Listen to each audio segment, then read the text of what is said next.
Hello, everyone, and welcome to the Bargain Bin, a show about speedrunning games all under $20. I'm Midnight Vesper, and I'll be your host for this show. If you're new to the show, here's how this works. For more current/digital games, we'll be using digital stores like Steam, GOG, itch.io, Ubisoft, Epic, etc. to look at the list price/MSRP price. For retro games, we'll be using the website pricecharting.com and looking at the loose price of the game. We do not count any sales or discounts as they vary from the time of purchase.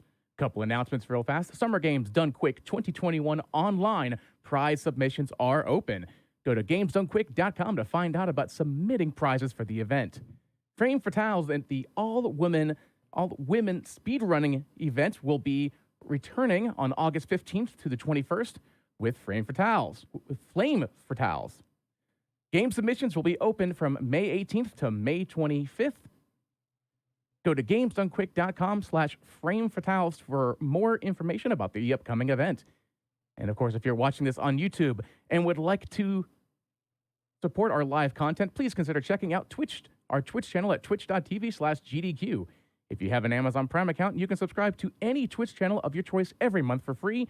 Please consider using your Prime Gaming account to subscribe to the GDQ Twitch channel. On today's show, it's all about Star Wars. First up, we have Star Wars Episode 1, The Phantom Menace on PC. Second, we have Star Wars The Force Unleashed 2. And finally, Rogue Squadron 2, Rogue Leader. It's a packed show tonight, so let's go ahead and get right to it with our first runner, Davik. How are you today? I'm doing good. Thanks for asking. Great. So I'm going to be running Phantom Menace on PC. There's some fundamental differences to the PlayStation version. It's very hard to get out of bounds on the PC version, so we've had to discover a lot of workarounds for it. We're actually kind of a fresh category as well. We've only been around since June, so there's still a lot that can be done with this. We've recently pushed it into the time area of the PlayStation runs, which we didn't think was possible when we started this category. So yeah, it's a exciting time to be doing this run.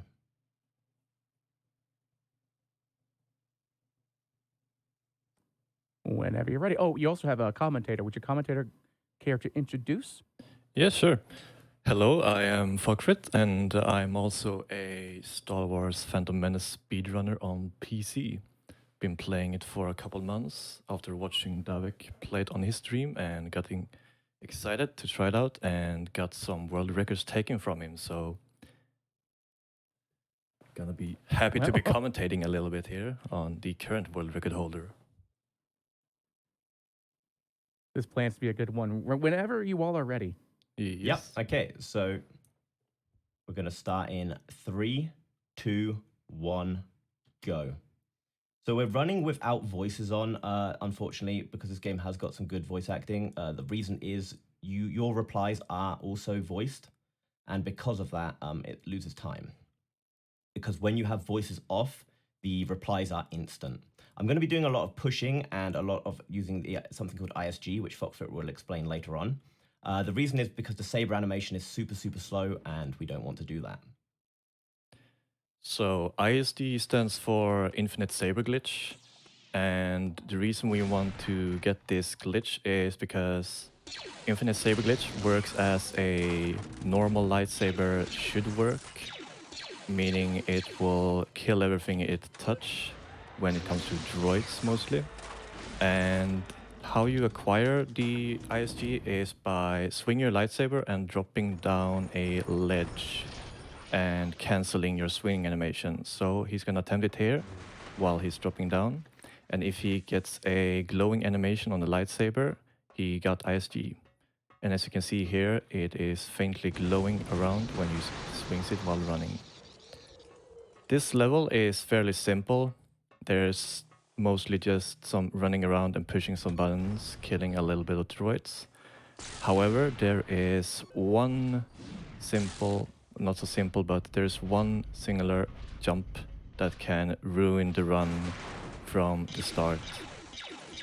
The jump is something that Davik brought into the PC run, which he now regrets deeply, he said, because it's so inconsistent on the PC version, especially when comparing it to the PlayStation one.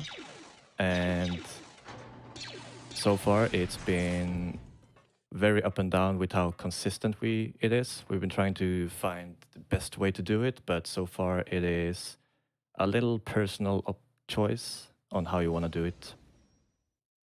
So how the jump works is we're gonna line our back up against the wall, and then we're gonna backflip over the railing and try and land on the landing below like that. Very nice. And now if we're fast enough, we're gonna be seeing a lot of Qui-Gon. And we're actually gonna see whole of him, which is extremely nice view. And that is the end of the first level. Okay, so like he said, that trick is far more inconsistent on PC, because it's far harder to get out of bounds. There is another trick on this level which I will not be showing because I'm too scared to do it, to be honest. You can try it on ILs. It's just so inconsistent, and it's the first one coming up that you would see on the PlayStation run, which is where you have to go into the tree to skip the Jar Jar dialogue. So we're going to be skipping that, unfortunately. If anyone wants to try and find a consistent way, I will be forever grateful. I've tried many a time, and that tree on the right is the tree that is the bane of my existence. Like so many other things in this run. But however, this level is not so much action going on. There will be, most of it will be later on in the final part of the level. However, there's gonna be some running, and there's some few tricks you can do to speed up the movement. And by force pushing this far drone, if it gets under the tree correctly, you'll be gaining a little speed boost sliding under the tree. And another small thing you can do is hugging the left wall right here. But by doing that, you're gonna dodge most of the frog creature that runs in a specific pattern. The most time-consuming thing and the most risk of time loss in this level is at the very end, but also before that there's going to be a very long jump you need to do, and you need to do a full long jump and then a double jump timed very correctly. And it is coming right up here to the right. And the reason we do it is we skip the whole dialogue with Jar Jar here. And he makes it first try, very nice. And by skipping that Jar Jar dialogue, you're just going straight past him, and you skip around 20 seconds, 25 seconds of dialogue with Jar Jar, which can be nice to avoid when there's no sound, because we want to hear him with sound on. And the final part that can make you lose some time is the killing droids while escorting Jar Jar. And escorting Jar Jar here is a little RNG based, because the droids will be placed in a specific pattern depending on how fast you've been running. Like, they're patrolling around, so they can be anywhere basically. And we usually try and kill all the droids without opening the boxes before Jar Jar gets up and gets knocked down by being shot a second time. So the goal is to only get him shot down once, like we did here, and not having go down more than one time, because Jar Jar is the trigger of the final cutscene that we're gonna see here in a few seconds. And this was Swamps of Naboo. Pretty quick level, but some stuff that can go wrong in the end. So the next level is Otogunga. There's a big difference to the PlayStation version in that thermal detonators work completely different. They're like tactical nukes in this game. If they drop one, everything in like the entire room is going to die, including Qui-Gon and Jar Jar. So what we need to do is we need to block Jar Jar or even Qui-Gon, one of the two, to make them say their dialogue. When they say their dialogue, what's going to happen is they're going to stand still, and it gives us enough time to clear the area before they get hit by it.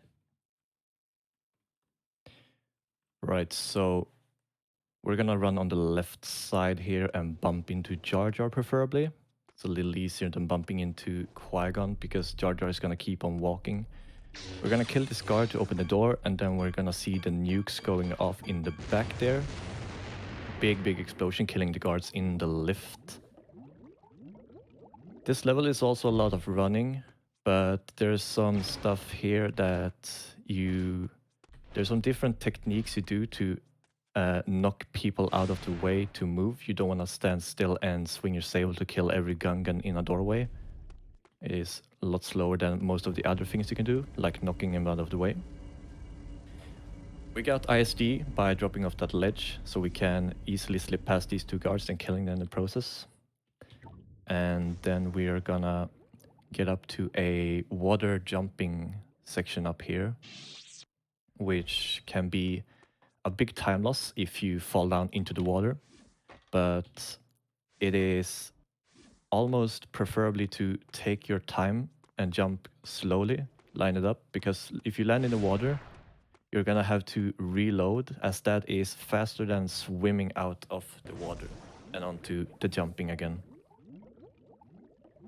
So upcoming here we have some another technique. We're gonna push this guy so he doesn't go into dialogue with us, because if you go close enough to that Gungan that patrols, it's gonna talk to you, and that is a time loss. And we have a block puzzle coming up soon. Didn't talk about pushing and grabbing blocks yet.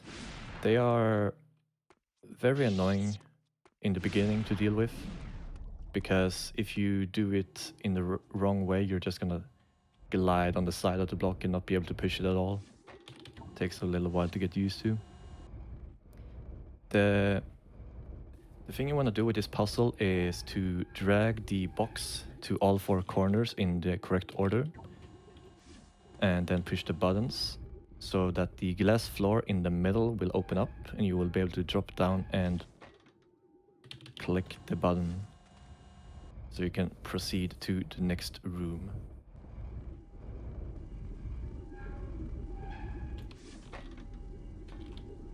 On the PlayStation version, you can actually glitch through the floor here, but because the PC version runs differently, we aren't able to actually do that.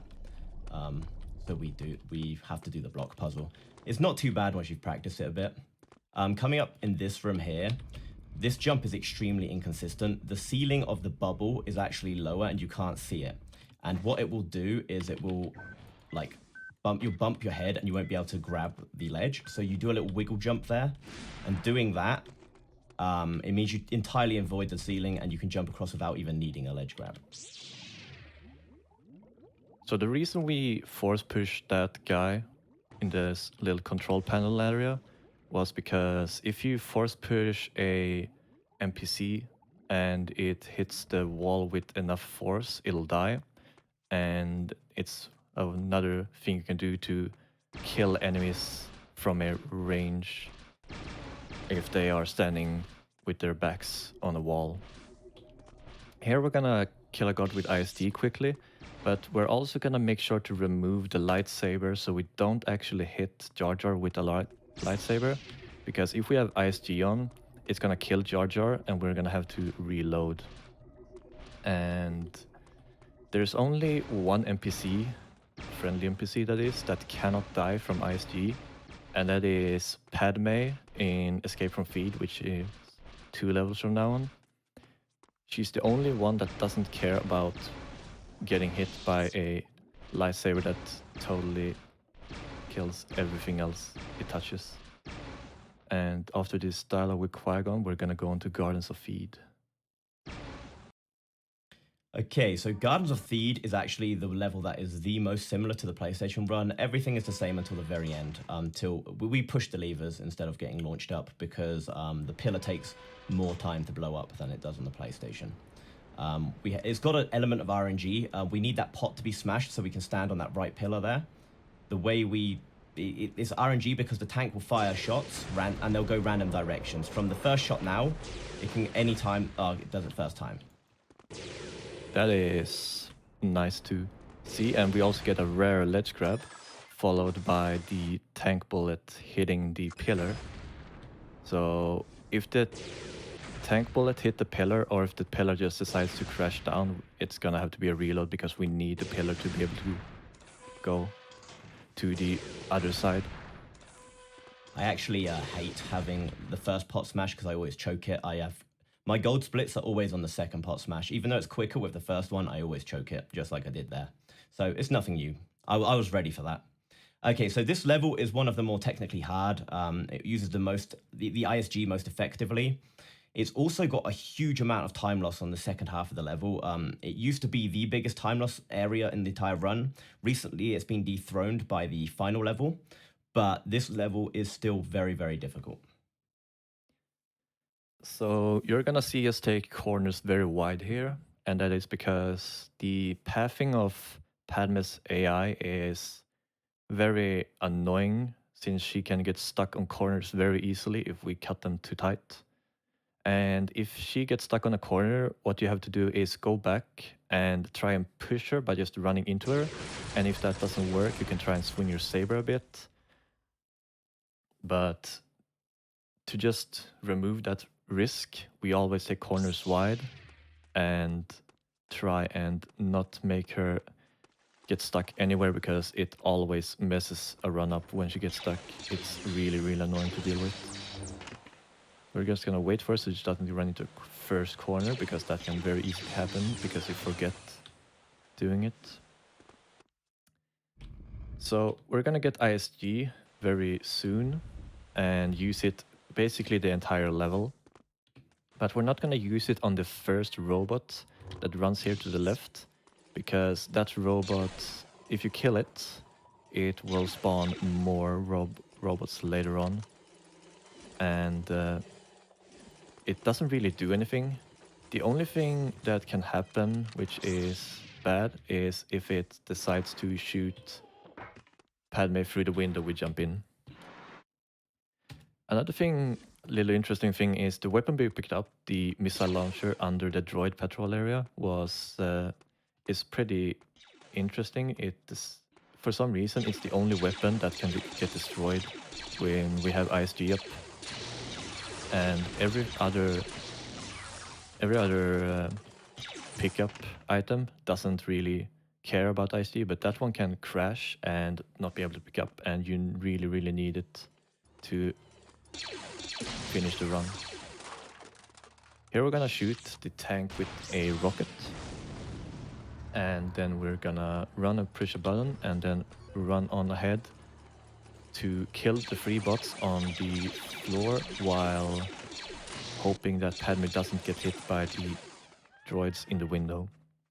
She didn't get hit, meaning we don't have to go back and fight the droids in the window. Shooting the vertical axis is really, really annoying because you can't control it, really. You just have to jump and hope that it fires off a shot onto it. So we have to deal with 2 droidekas here. And we're gonna do it the simple way of having ISG and just running into it and hope that we are able to kill it before it kills us. We're also gonna watch if Padme is coming, because sometimes she gets stuck in her room. And here we have one of the hardest jumps in the game. We're gonna jump over this ledge, and the hard thing about it is if you jump too far, you're not gonna get ledge grab. If you jump too early, you're not gonna get a ledge grab either. You have to jump the correct distance, which can be very, very hard if you're new and don't really know, if you don't have any muscle memory doing it. And here we're actually gonna take out our blaster and shoot down some mines. Reason for this is we obviously don't want Padme to get knocked down, as that is a time loss. So we're just gonna go and shoot them and then run into the droids. And up here we're gonna have the long run of killing droids. And it is one of the more fun things, for me at least, this level. Because you have to, from this point where you turn around, you have to kill all the droids without dying. And you're not gonna kill them by saber alone. We're gonna pick up our blaster to kill this specific droid, because for some reason it has more HP than normal droid. So a simple touch with our infinite saber glitch will not be enough to kill it. So we're just gonna kill it from a safe distance, so it doesn't run around and juke our movement. So we're not gonna kill all droids here on the way into the hangar. We're gonna kill a few on the way, and then we're gonna kill those 3 in here. We're gonna force push that guy into the ship so he dies. Then we're gonna, on the way back, finish off the last 3 usually droids. And then it is basically the end of the level. We're just gonna have to talk to Padme 2 times, and then run to Qui-Gon waiting at the ship.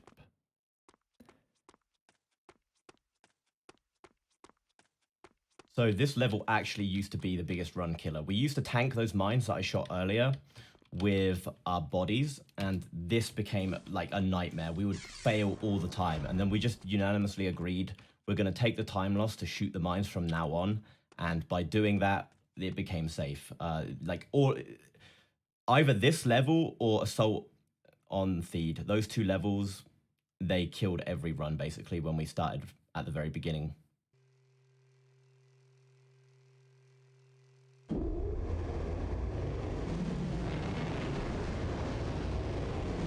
I do enjoy the amount of detail that's in all of this. For its time period, the detail and how like all the characters are made is really well done. If I have time at the end, I'll show you how it looks on a good resolution. The reason we don't do it on a good resolution is because opening the menus takes about 30 seconds. So if you fail a trick or anything, you're just losing 30 seconds just to open the menus, which is why we run on 640 by 480. But I can show you. It's not going to look good, but it looks better than this. So, okay, so on this level, we have 2 strats that we use for dialogue. One, we pre-buffer our dialogue. The dialogue options are kind of slow to select, so you can select them during the other person talking. The other thing is dialogue cancelling. Only 1 line of dialogue can be playing at the same time. So we use that to override long speeches by characters and get straight into the dialogue. Like this guy coming up, slashing prices, man. He has a long speech, but we're going to trigger a woman to say her line. And by saying that, we can go straight into his dialogue. So we need to talk to the slashing prices guy and ask where Anakin is. Because we can't just simply run over to Anakin and talk to him. That would be weird, doing that without asking anyone where he is. And after doing that, we're gonna do the thing we said. We're gonna run over to Anakin. But before we do that, we're gonna go into this house and open the door so it can be opened from the other side.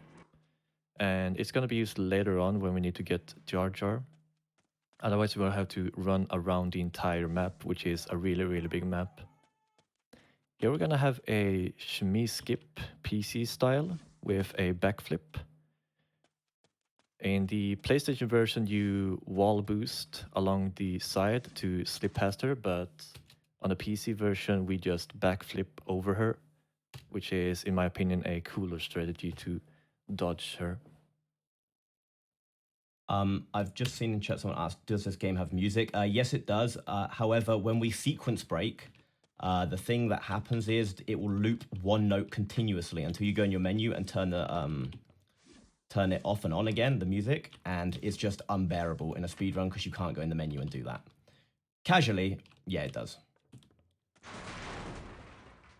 Yeah, I'm so used to not having any sounds or any music on or any voice line in this.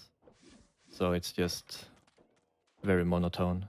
Very nice to have some music while playing this game usually. That just does not sound pleasant. It's literally 1 note going ding ding ding ding ding ding ding ding ding ding ding ding constantly. It's honestly, we tried like for so long to try and find a strat to fix it, but nah. Luckily there's music to be played, usually. But here we're gonna have what I'll say my favorite line in the entire game. Agps. And then we're gonna go straight and skip Anakin's very long line, so we can just straight talk to him. And he's gonna ask us if we can get some stuff. We're gonna say yes. And we're gonna get more than just his 2 parts he needs. We're gonna go and get some grenades in this house, which will be used in the next level. And we're also gonna go and talk to Jar Jar, so he can also get in on the celebration of being ready for the race soon. But another thing that we recently started doing on this level is we started to kill characters to get their items. Before that, we were just trading all the stuff because if we kill a character here, we're just going to be called a murderer and Anakin will not be happy with us and we will just be soft locked and we had to reload. But we found out that if we kill those 2 and are fast enough to talk to Anakin while he is being dialogue cancelled, then we can actually talk to him without worrying too much. The only thing you need to watch out for is the Java on the right there. And if he decides to shoot Jar Jar or another ally, then he's gonna call you a murderer. And if that happens, we just reload and we wait a little bit for it to pass. And then once that happens, we can just go and talk to Anakin. So I saw someone said, how do you guys find out how you wanted to run this game? I have a weird connection to this game. For some reason, my mum even played it. My entire family played through this game. My mum never played games, so I don't know why. And I was too young to really, I don't know. I was only like 7. But yeah, it's a game that I played a lot as a kid, and I was desperate to run it. My PlayStation broke, so I looked for a PC run, and there was someone called Pandrew, and he had just finished rooting it, and I was like, oh, cool, and we just started like running the game, and yeah, then we got a category made, and then I started streaming it, and more runners joined, and now we've got like the most runs out of all of the Phantom Menace games are on PC now. Peace. I noticed right before this level loaded, the cutscene that was triggered had like the menu flicker back and forth. Was that something that was you doing, or was that something that the game was doing? The game does it. It's just because it's not well made for Windows 10. Windows 10 is, strangely enough, they didn't know Windows 10 was going to be a thing when they made this in 1999. And it has had no re-releases or anything. This is an original 1999 version. So it's a miracle it even runs. I thought I was gonna get some emulator to get this game to run, but nope, that wasn't needed apparently. Okay, so this boss coming up here, we're gonna kill it with a certain technique by just trying to push it back into the hole here by moving forward and swinging our saber. And the reason we want it to stay in the hole is because if it gets out of the hole, it's gonna stand up and chunk our HP by hitting us with the spikes. Luckily, with our new strat, we don't really care about HP too much. And the new strat is getting some safety grenades for the final boss, which I will talk a little bit more about later. So you saw us there kill a guy, and then we kill Team Toe.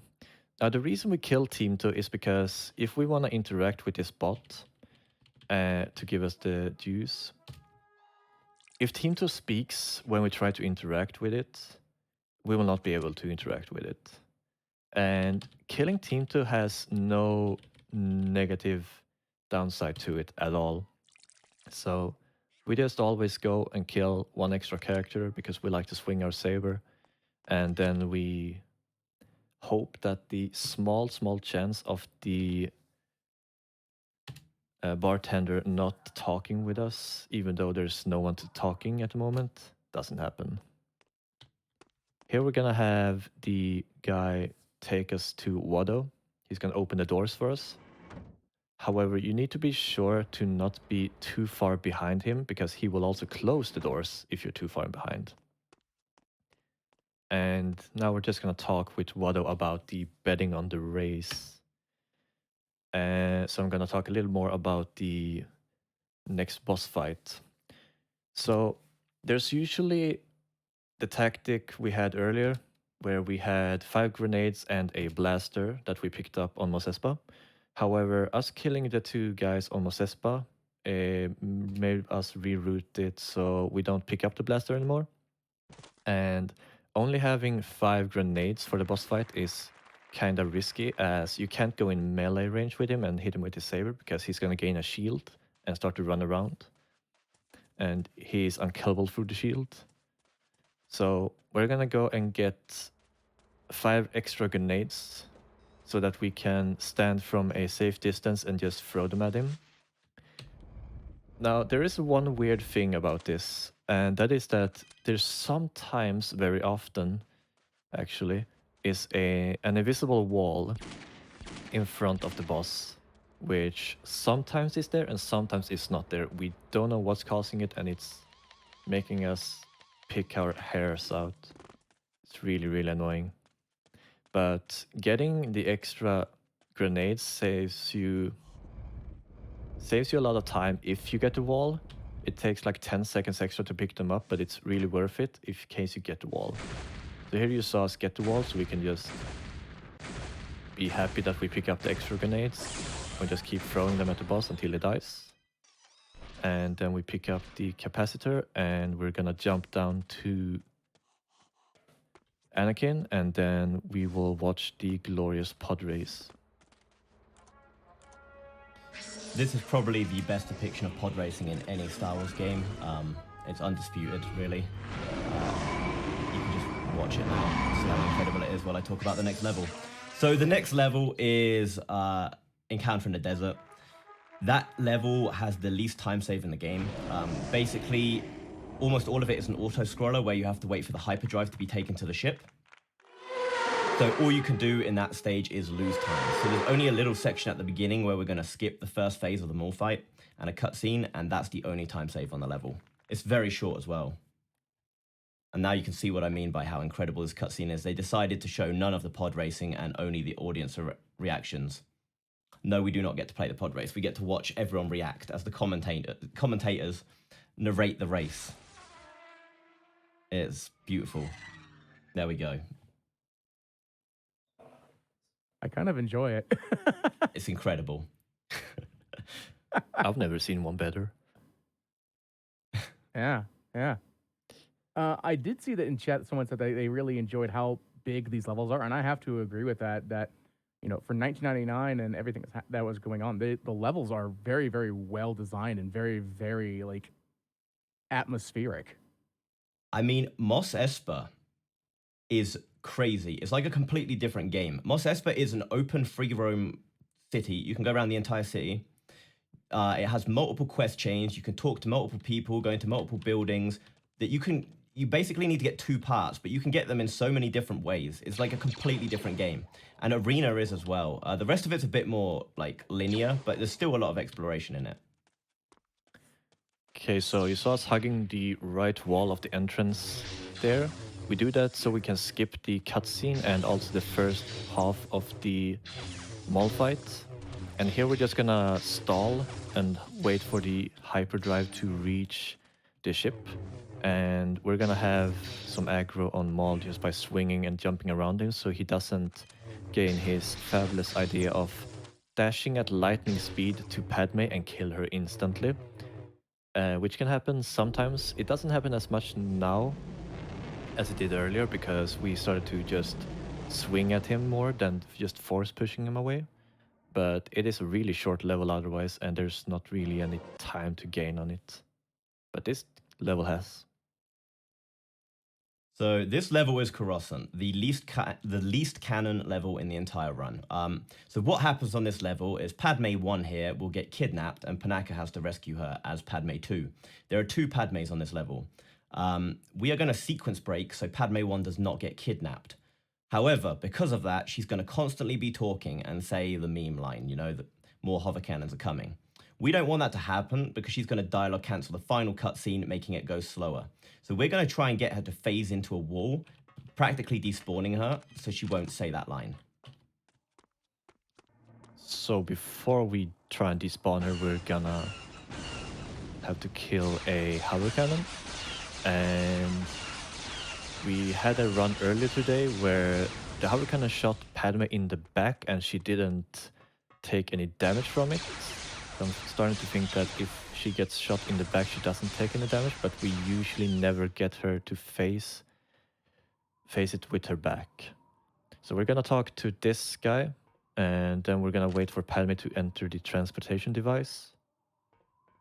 And then we're gonna be gliding over or flying over, depending on how you wanna see it, to the house that we're gonna attempt to despawn Padme 1 in. And we're basically gonna run as fast as we can after bumping into her so she stops and says her line. Gonna cut corners pretty tight and hope that she will not appear behind us when we look while waiting at the door here. Now, she did appear behind us, meaning that she will not be despawned. And we will have a pretty annoying final cutscene, which I will explain more later. Here we're gonna have to kill the hover cannon, jump down and do a quick block puzzle. We're also gonna pick up a repeater that we use to kill some enemies later on when we are not trying to use our big blaster.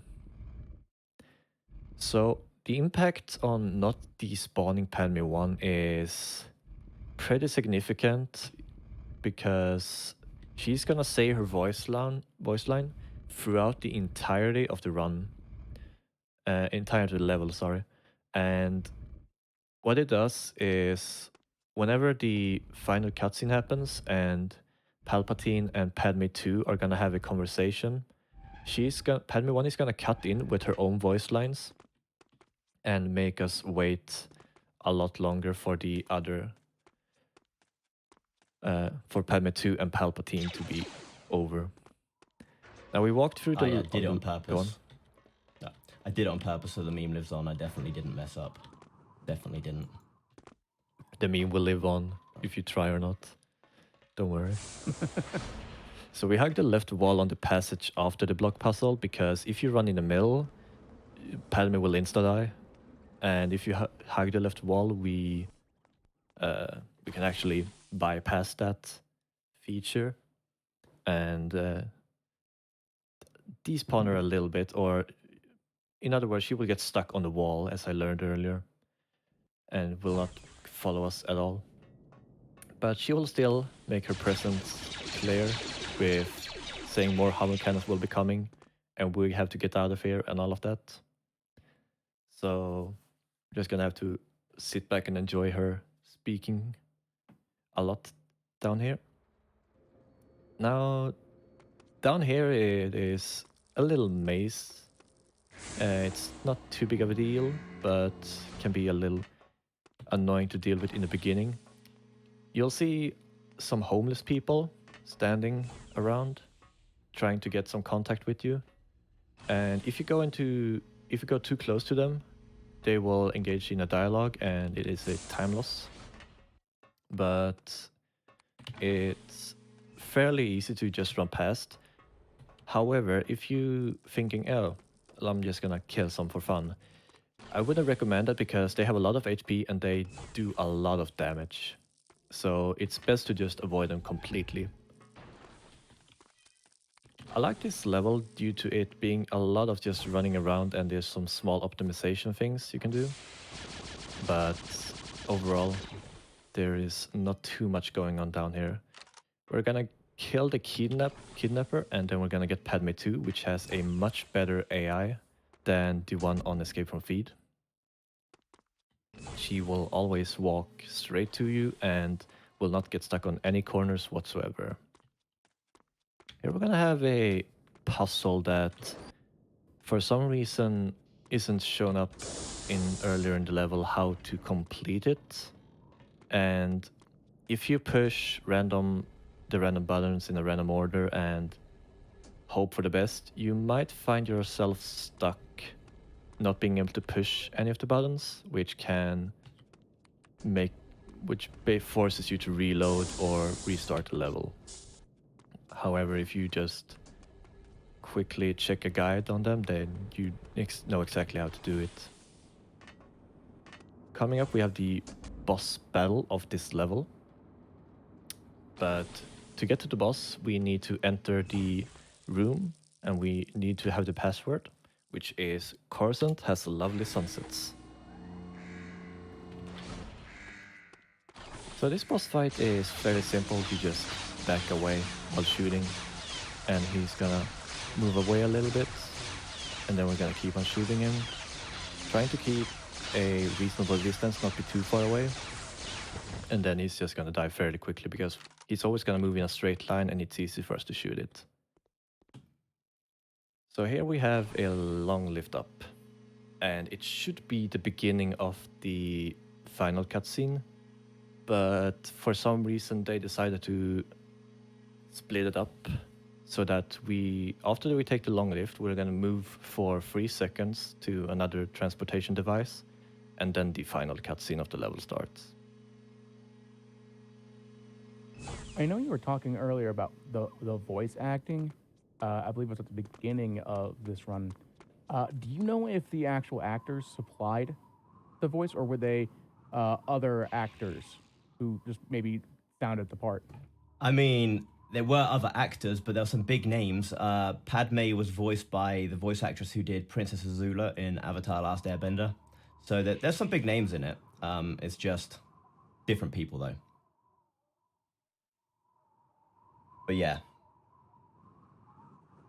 They're fairly good, though. There's 2 characters which have some bad voice acting. That will be the final boss of Arena, because they didn't know what his what his species would be at the time of recording his voice. So he's got like this typical like cartoon high school nerd voice, but he's actually like this big brutish like monster. And then Newt Gunray just sounds like a dude who wasn't even trying. But other than that, like, it's good. Here you can see more hover cannons cutting in, which makes this slower. I saw someone ask about cheats. There's a cool cheat called Happy. It turns the repeating blaster into a tank shotgun. Like, it shoots tank bullets. So this cutscene here is actually pretty mental. That guy on the right, if you block him, you'll game over during the cutscene. This cutscene is not scripted. What they did was they send the AI in and just let them shoot, which means it takes a different amount of time each time.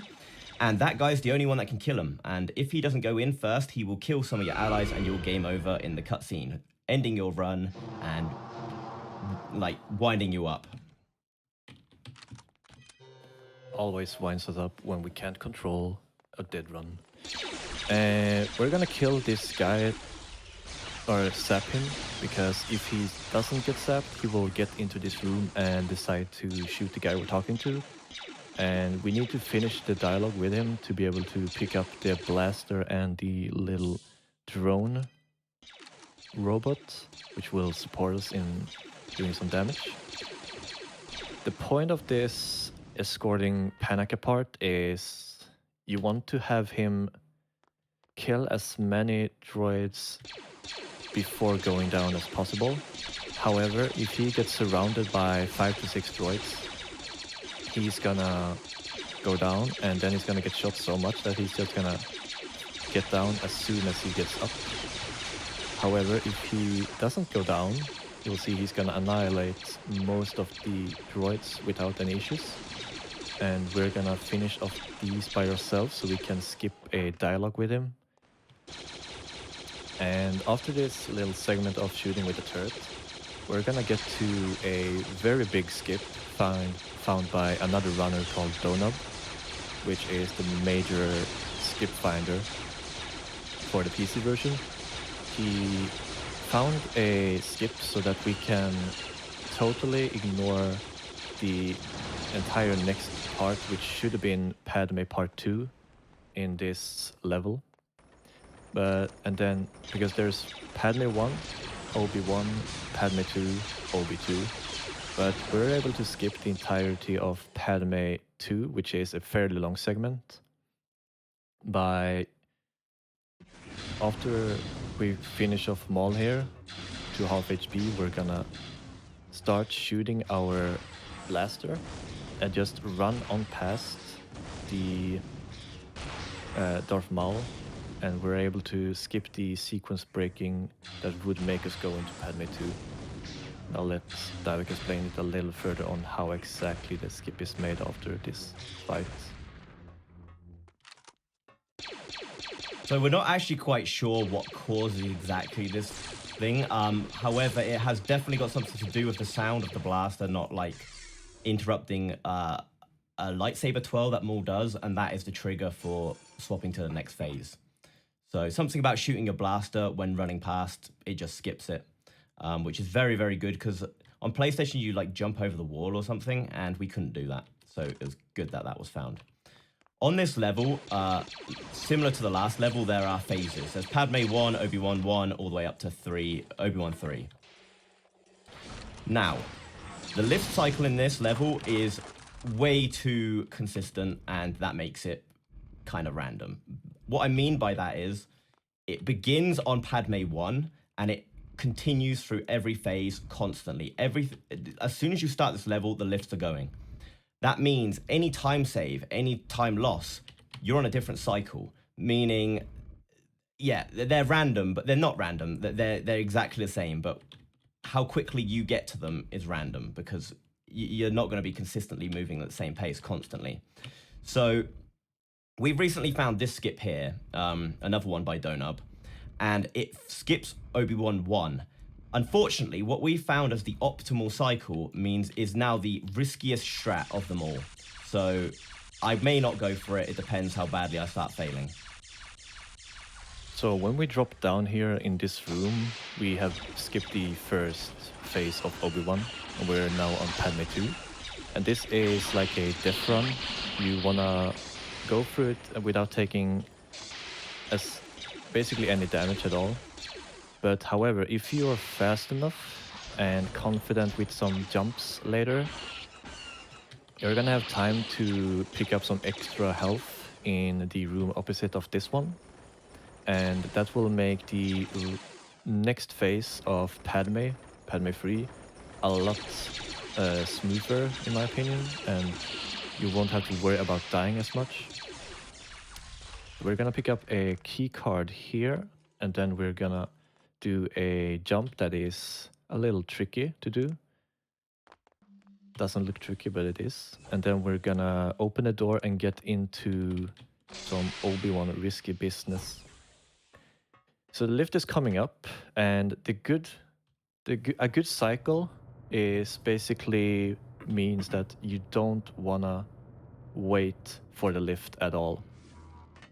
So the risky part is actually dropping down and then jumping over, which he did the first try. And making that he's making it look very easy, but it is one of the most risky things you can do in the entire run. There's so much stuff that can go wrong on it, but he made it look pretty easy and just nails the first try. However, this hanger jump is my nemesis, because you need to land at a very specific angle when you enter the room, and if you fail to do that, you're just gonna fall down every single time. Getting through these lasers can also be a little hard, as we see here. You're just supposed to backflip, and hopefully you get through fairly early, but getting it on the third or fourth try is pretty good still. Okay, so Padme 3, the final death run of Padme. We're just gonna go as fast as we can, and we're gonna hopefully not take too much damage on the way over to the room we will have our final dialogue. If you don't take the health in the Padme 2 phase, you can take it in this room here. There's another one.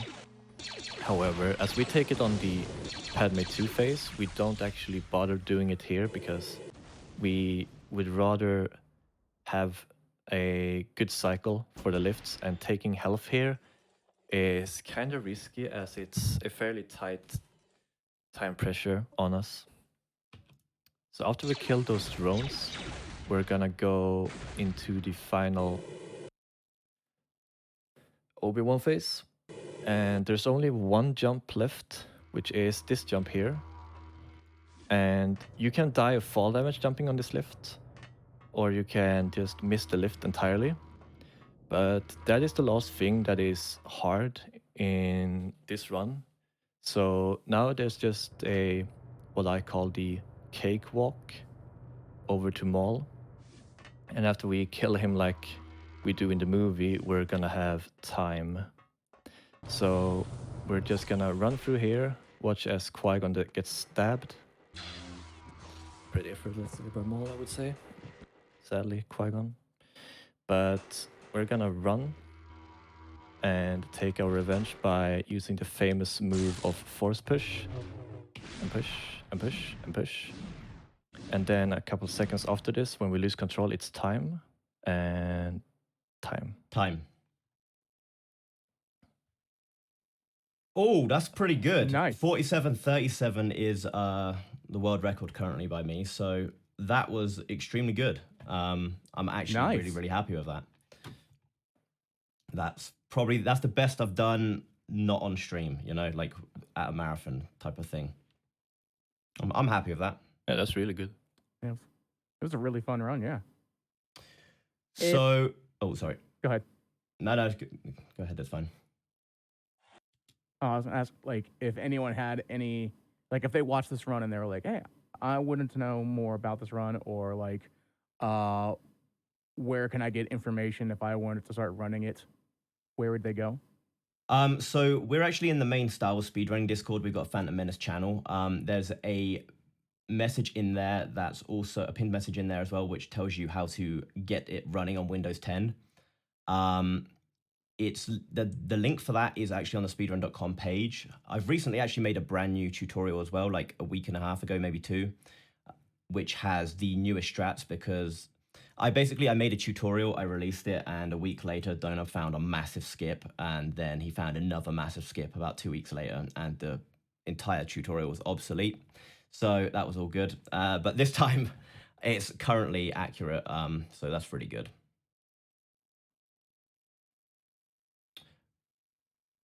Yeah. What else do I run? I also run Jedi Outcast, and I have started Fable Lost Chapters as well. So I've only done 3 runs of Fable Lost Chapters, and I'm only I'm only 15th place on Jedi Outcast. This is probably like my main one, and I'm currently on a break from Jedi Outcast. I got a little too tilted. Need a little break. But yeah. Yeah. So if anyone wanted to follow you all, where would they do so? Davik92 is my Twitch. Davik92 is my Twitter. Yeah, those two. I'm not really active on anything else. Mainly just Twitter and Twitch. But yeah, that's where you'll find me. And you'll find me sometimes speedrunning Star Wars Phantom Menace on twitch.tv/fuckfrit. And I have currently taken a little break from it as I have a thumb injury, but I hope to get back to running it as soon as possible and I retake the world record. Yeah. Any other comments? Do we have like 10 seconds? Because the credits have just finished. I'll show you how it looks like when you put it up to like the nice resolution. How beautiful it looks. It actually doesn't look too bad. Cool. I will load in. I can't remember when I last saw if I've even seen good resolution on this game, because I just went straight into speedrunning it. I will just show the first cutscene. Why not? You see it's like flashing around. This is why we don't do it in the thing, because it's just constantly flickering. But when it gets started, there we go. There we go. Look at the smooth lines. Oof. Look at the difference it makes. But unfortunately, it takes far too long on the menus.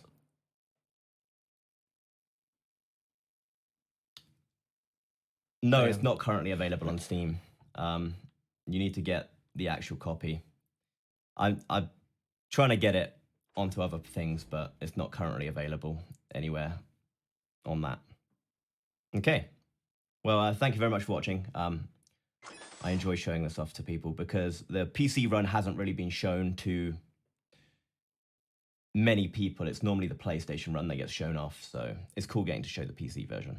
But yeah, thank you very much. Yeah. Of course, just a couple quick more announcements.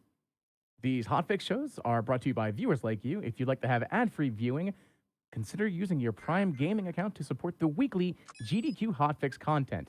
If you'd like to support the channel in other ways, consider subbing to the channel or even sharing our shows on social media. And of course, your subs, gift subs, Amazon Prime subs, and bits cheered on GDQ Twitch channel help support our weekly hotfix content. Thank you all so much for supporting our shows. And don't forget, Summer Games Done Quick 2021 online. The prize submissions are in fact now open. You can go to gamesdonequick.com to find out about submitting prizes for the event. We're going to take a small break while we set up the next Star Wars game. So we have more Star Wars coming up. This is a great time to hydrate, stretch, walk around, all that fun stuff. We'll be right back with Star Wars The Force Unleashed 2.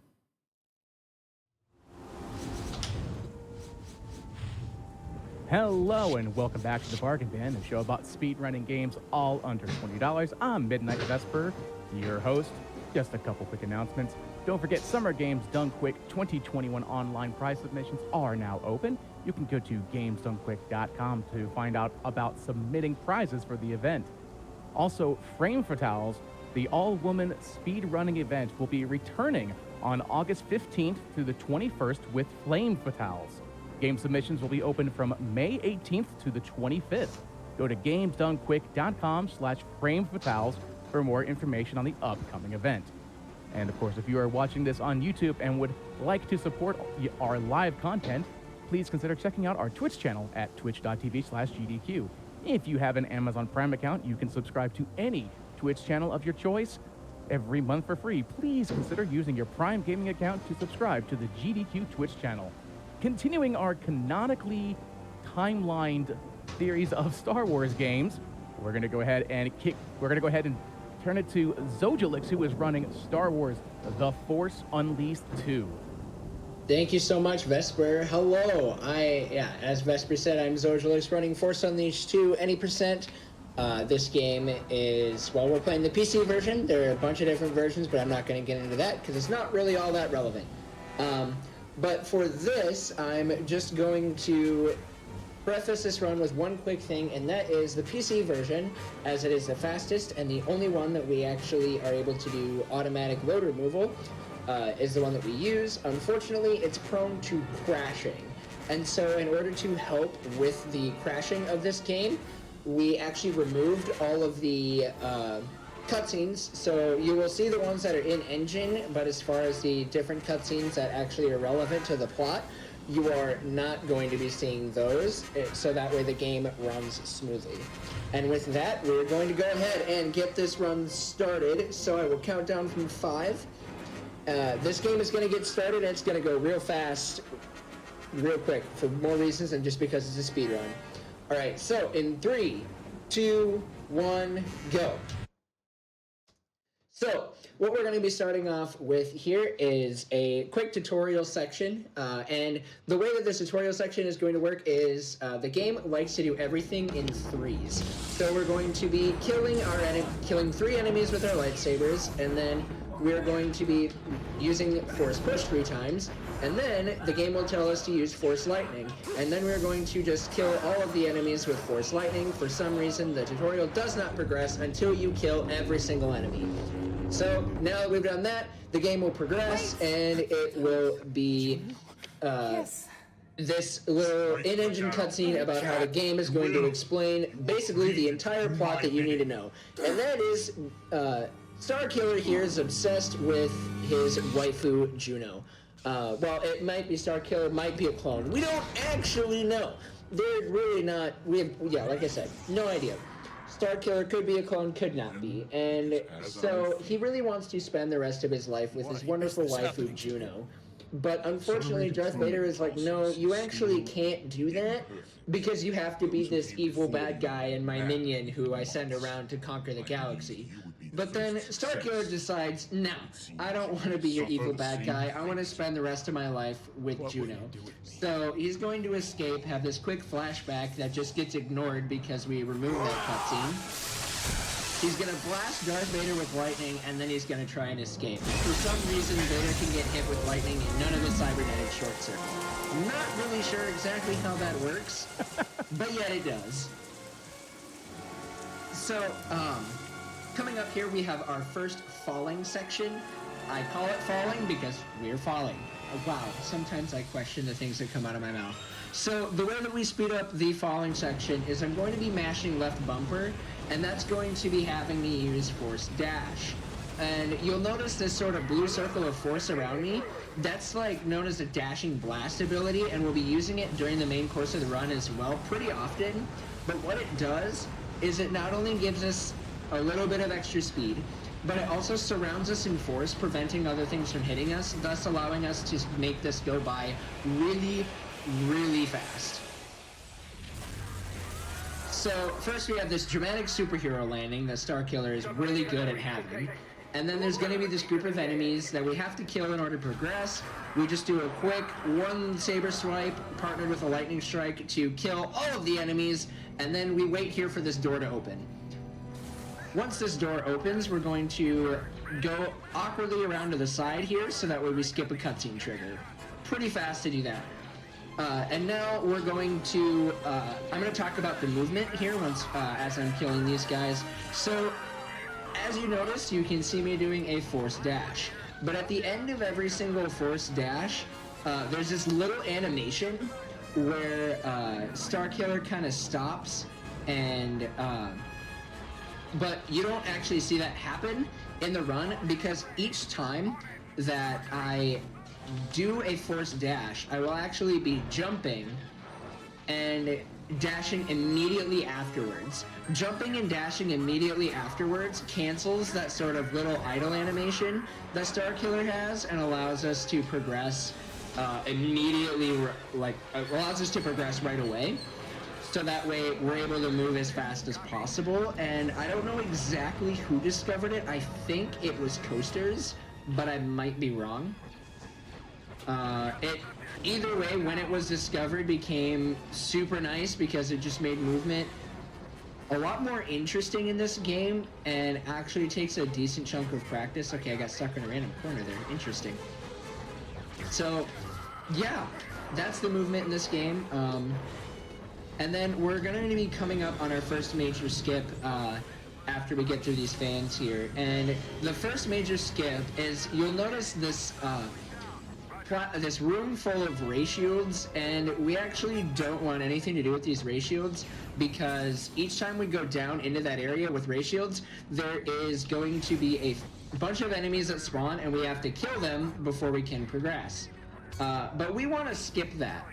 So how we're going to be skipping that is we're going to first here mind trick this guy to jump out the window, and so you'll notice this turret in the background. It's right there. We're gonna jump onto that turret and then jump over an invisible wall that's going to allow us to then skip all these fights. Oh geez, my camera decided to play tricks on me. So we've jumped onto the turret, now I just have to get over the invisible wall, and we did it, cool. So the rest of this trick is finished by damage boosting. What we do is we double jump and then smack our face into the shield. By smacking our face into the shield, we then are able to reset our jump counter and jump over every single shield. And we immediately go from that into another skip. I'm going to jump on these boxes, double jump, and then do a 3-strike air combo to slightly extend our jump height, bringing us up onto this gunship that's going to carry us out of bounds. And I'm going to freak out because the game's like, you're not supposed to be up here, but we are.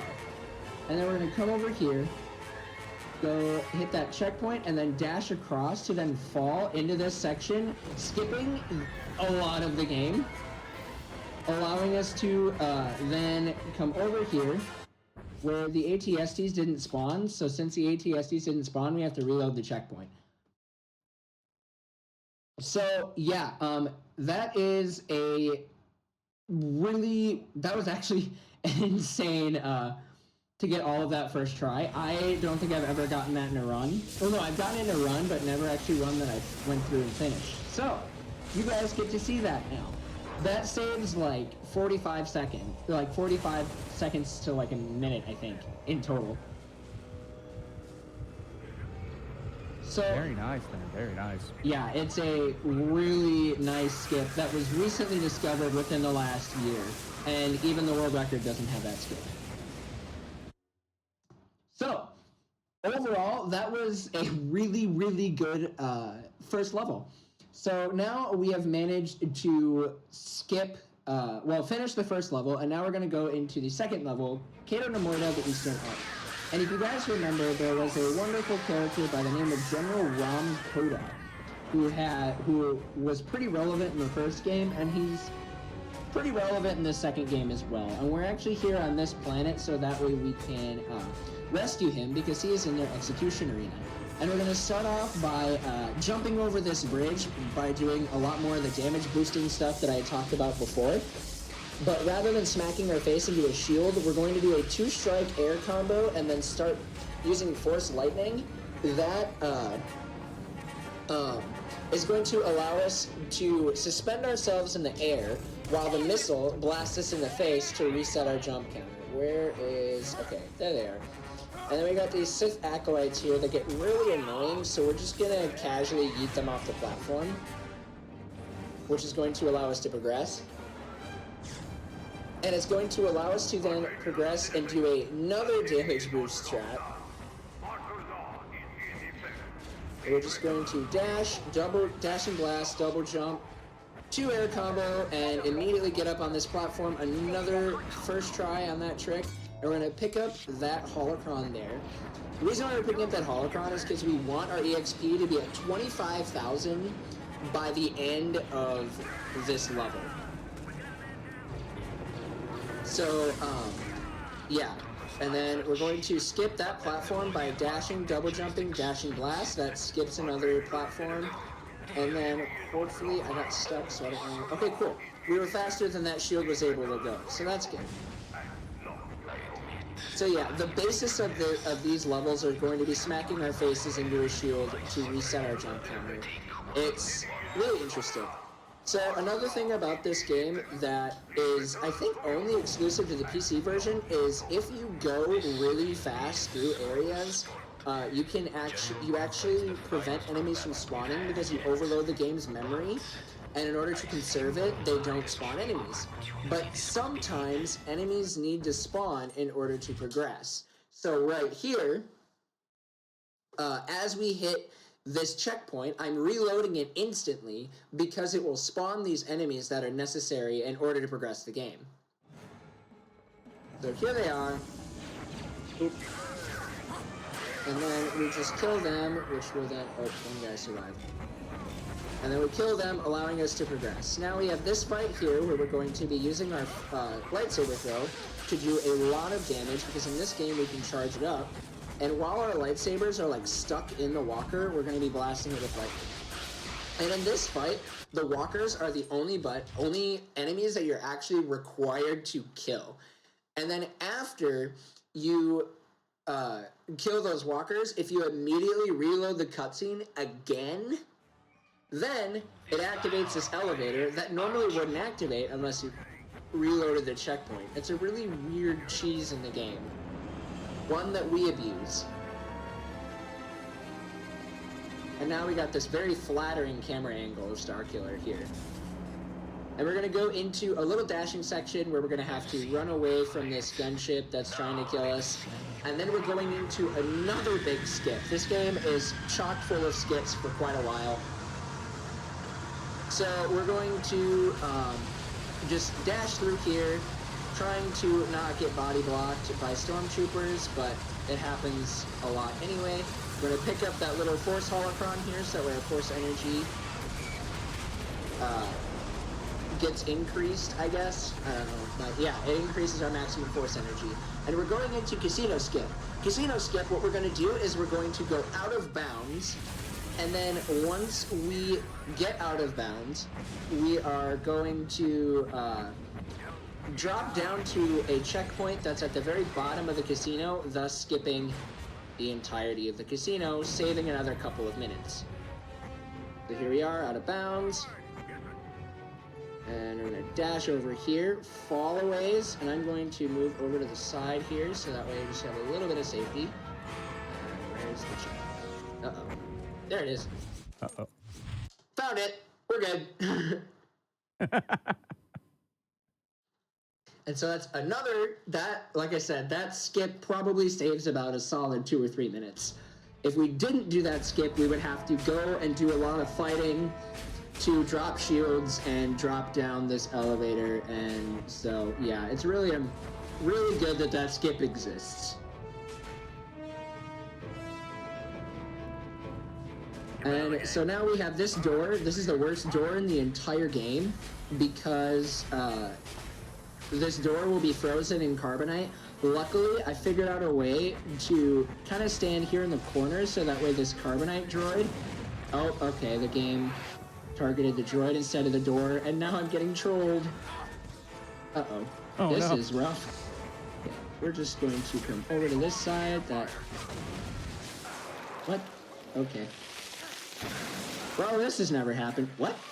I got frozen twice while what? I was in like a frozen loop there. That has never happened. I'm constantly getting frozen. I'm so confused. Oh, the other droid is caught up. That would make sense. But we made it through. That door is the worst door in the history of any door ever.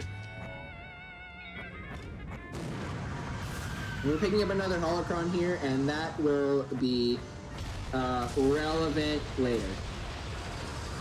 So, now we've got this little small auto-scroller section where these TIE fighters are going to show up, we're going to kill them.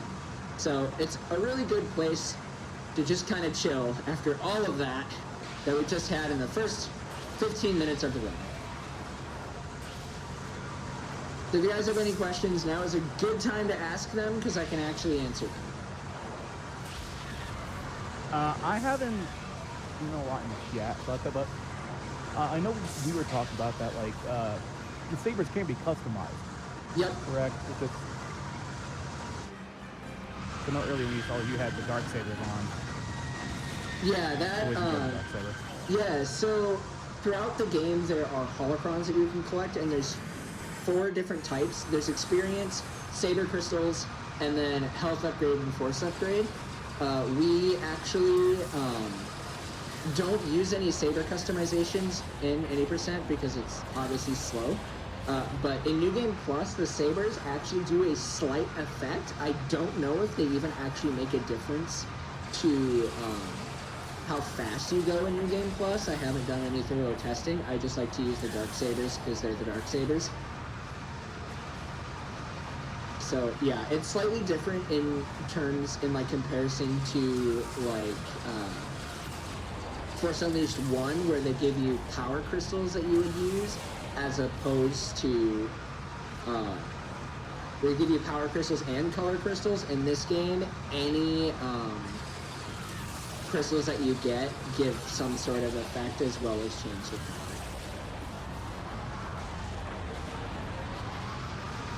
Now, I know with Star Wars... And that is...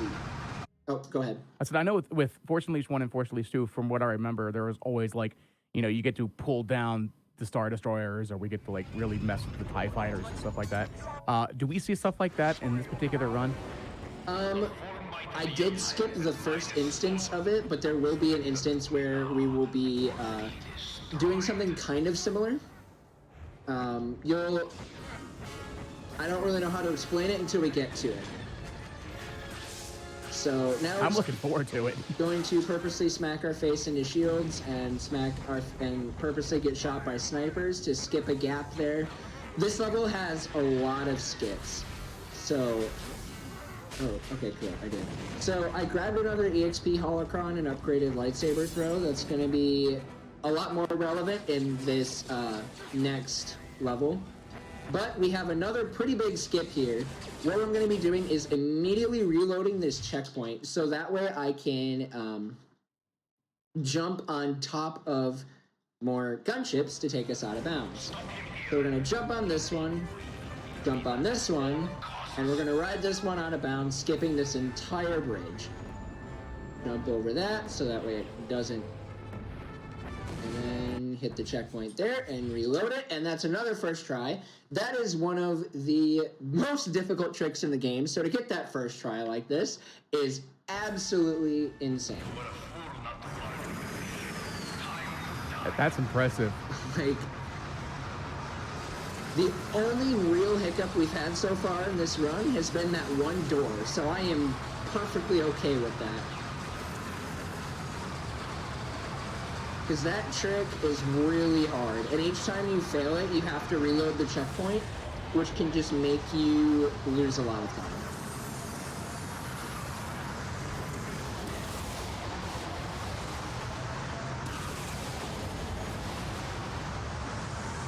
And then now we're just going to be fighting this ship, yeeting it into these posts, and deflecting missiles back at it. Also, you can stand behind those little barriers so that way you can have cover, but it looks cooler to just dash back and forth. So, we'll take that. Always enjoy those good strats there. Oh yeah, just nice little fun things. And then just gonna throw that ship away, and now we're going to be finishing up this level. We just gotta ride this elevator that hasn't shown up yet because cutscenes.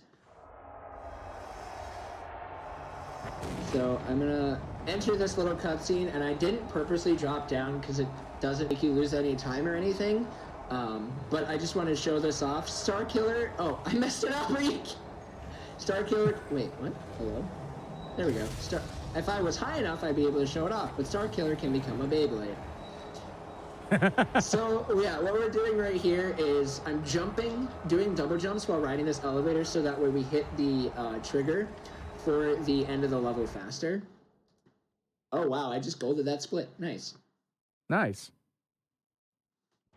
And so now we are going to fight our first major boss of the run.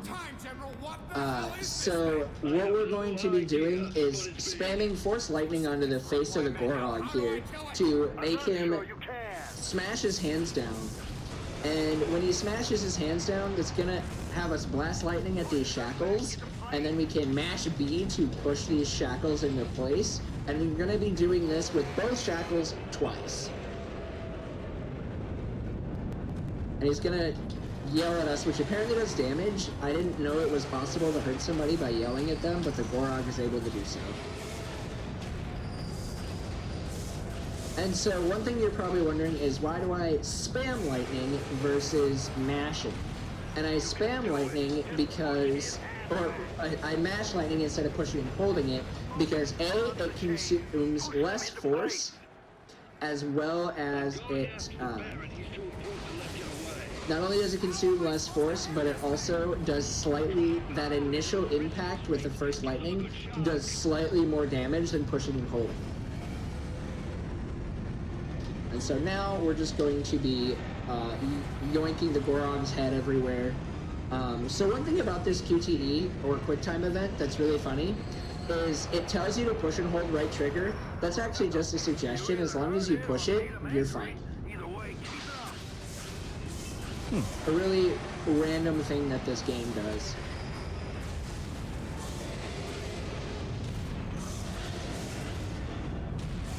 And here, just continuing to blast him with lightning as we go into his second phase, or second stage of this phase. This is a 3-phase boss fight, and each phase could essentially, in a way, be its own boss fight, like own mini boss with just how much there is. Oh, okay. I don't know why the lightsaber switch here. And his attacks are 100% consistent. They're the same every single time. which is actually kind of a nice thing about this game, is that bosses like that are the exact same. At least for this phase. Next phase will be a little bit more RNG heavy, but the second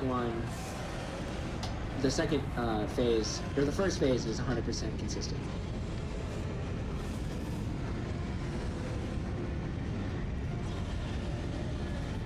Now, I know you were using controllers. Is there, I'm assuming there's an option for keyboard and mouse since this is on PC?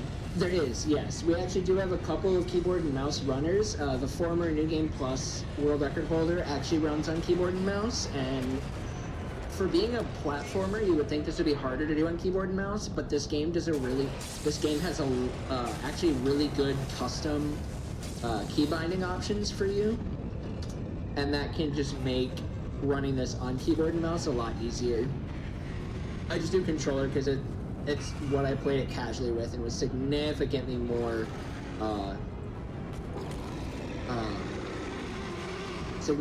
familiar for me. That's the nice part about a lot of things, like, other than some of the major skips, a lot of the stuff in this game is just kind of personal preference on what you...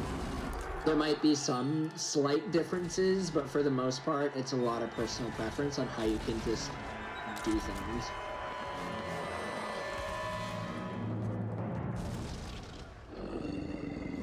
Alright, so the second phase of this boss fight that we are starting here is, this is a very RNG heavy segment. We have to hit the Gorog with a fully charged lightsaber throw. This is why we got the upgraded lightsaber throw, to make this do more damage. And we do this and then blast him with lightning to do more damage while our lightsabers are like locked inside of him, because they do that. And this part's RNG heavy because the Gorog has a couple of different attacks that he can do. And we want him to do his little hand swipe attack because that just helps us to not have to worry about dodging, which, so like that, he did that attack, and since I was shooting lightning, oh geez, my health got really low there for a second. Wow. Alright, I'll have to kill these stormtroopers here just to increase my, just to get health back. So yeah, that's the thing about this game, is I've never actually taken that much damage there. That was interesting. Is you can have, is when you kill enemies, you get health back that way. Wow, my brain couldn't think there for a second.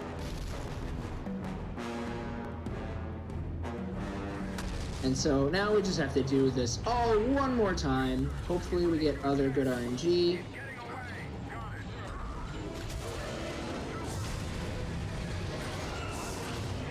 Okay, that's the first section of this done. We just gotta hit him with lightsabers one more time.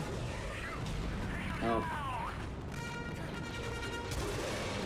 Okay, got decent. What? Starkiller didn't want to shoot lightning there, but we got it. We're fine.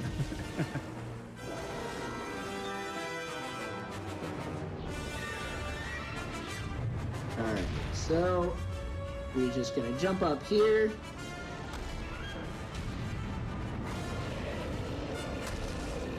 Hit him with our fully charged lightsaber attacks one more time.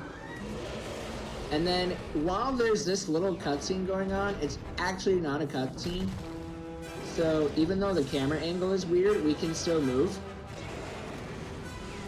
thus allowing us to get to the third phase of the game in the middle of that little cutscene there. And now we just have this decently long and ending cutscene, so I'm going to go ahead and just get a drink.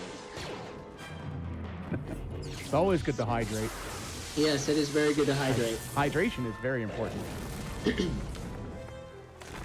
Yes, please do stay hydrated. So we have coming up here our second falling section in this game. And this one, for at least the first phase of it, I'm gonna get some really funky camera angle because out of all the runners to get it, I am the one who gets it every single time. And so, as you can see, I'm going to start dashing, and my camera's going to go off to the side, so I can't see anything, except for the lovely scenery.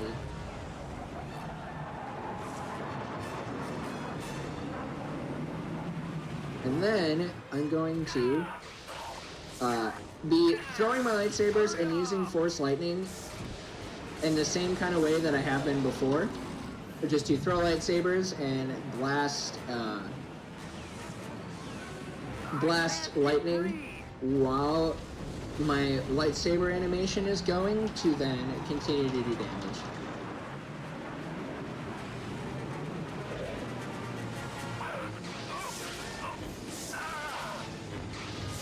And then trying to avoid getting hit, which is actually a lot harder than you would think. But we're about to save Coda here. And then it will allow us to continue to move on to be reunited with the love of our life, Juno. Not much time left.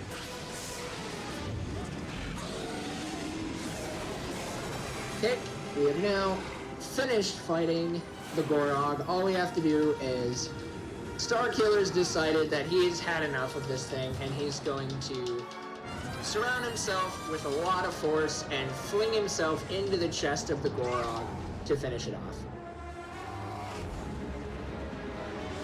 It's really dramatic, because he just turns himself into like this bullet, which I wish, we could consistently do in the speedrun to make those falling sections not relevant at all, because they're the worst part of the run. But look, we saved Coda. He's alive! Yay! Yeah.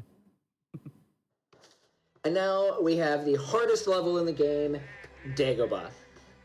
So I'm going to be quiet so I can focus here. I'm going to grab a few holocrons and hopefully get to the level, hopefully end the level really quickly here.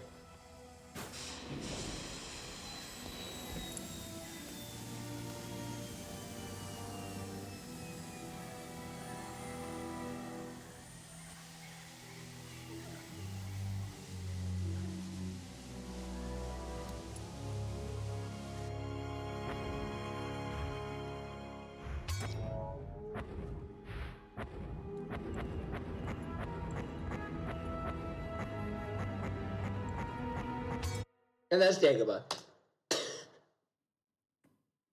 Wow. Yep. Y'all fell for my joke. And so now the game is going to shift focus a little bit. So for the first chunk of the run, it was very much a skip heavy. We had a lot of damage boosting. We had a lot of out of bounds, different stuff like that. And now we're just going to be relaxing for a little bit and do it. Well, I won't say relaxing because we're going to be doing. You still don't believe that I'm a. It's a lot more movement focused, so it's gonna seem like we're relaxing.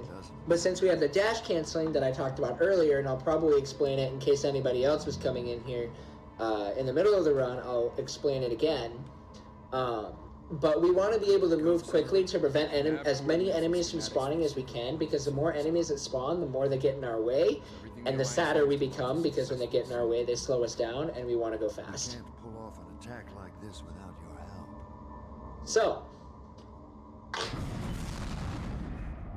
We have to reach the bridge. this is a very movement heavy, and it's, I knew this was gonna happen. oddly enough, I think this first ship level is probably my favorite level in the entire run, because when it goes well, it just feels really good. And we're just gonna open this door to go to the bridge and finally see Juno again, but actually not, because Boba Fett kidnapped her.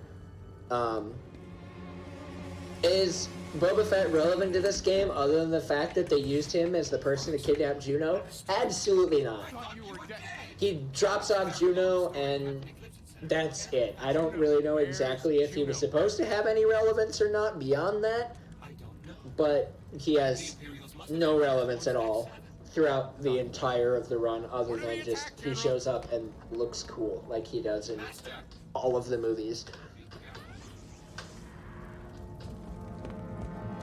So, Situation, General. the main gimmick with this run is there's these little generators here that we're going to be activating, and there are multiple, and putting them in the wall sockets.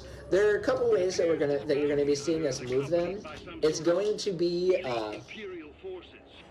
either using our force grip or force push, and with our force grip, it helps us to move it faster across short distances, but when we need to go over long distances, we want to use force push because we actually can't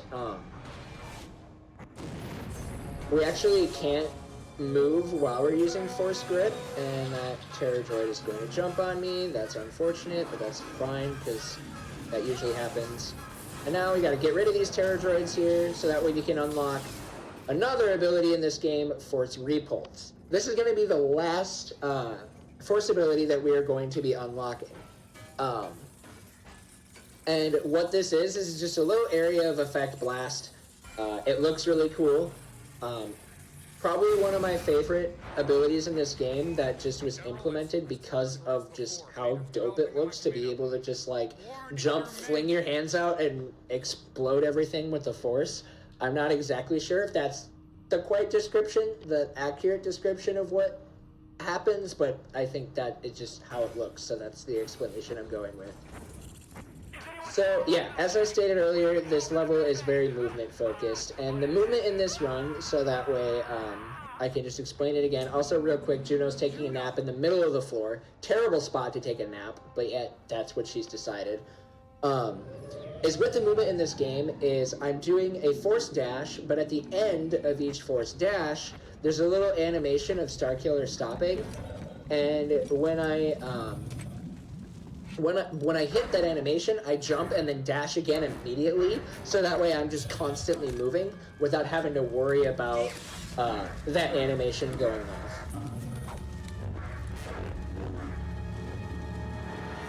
So here... Oh, go ahead. Go ahead. Okay. I noticed earlier you were picking up like either certain holocrons and you were skipping the other ones. I was curious if grabbing certain holocrons were better than grabbing other holocrons. Yes. So I purposely, for the most part, grab the yellow, green, and blue holocrons. I pick those up because that's your EXP. Yellow is your EXP holocron, green is your health holocron, and then blue is your force holocron.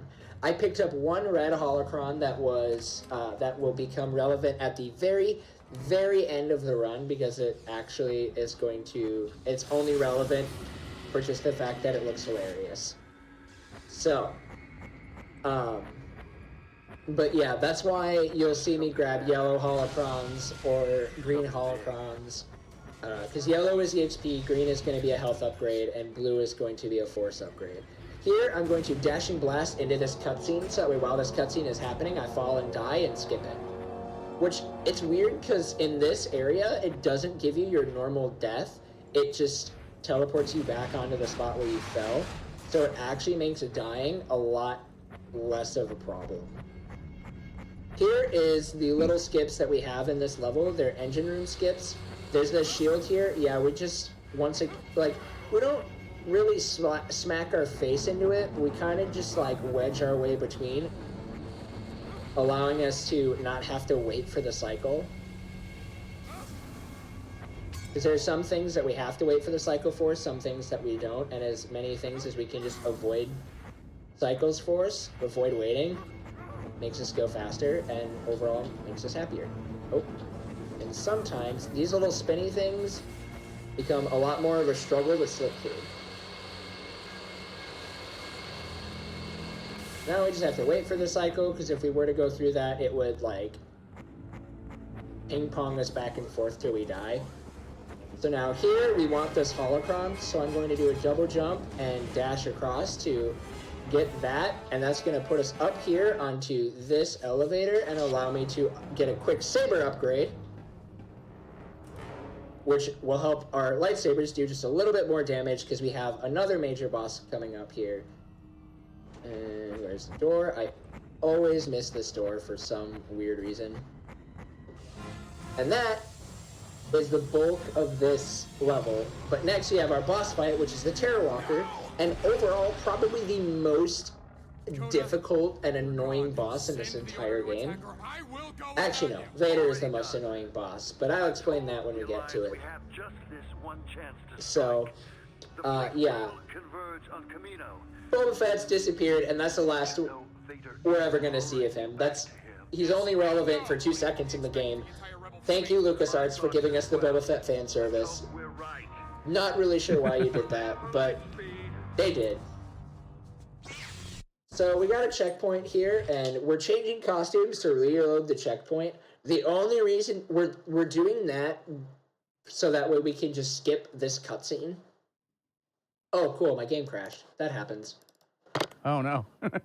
That's about right with this game, is this game crashes a lot. If you want stability in this run the console versions, but unfortunately with the console versions, they don't just despawn enemies as easily as the other versions does.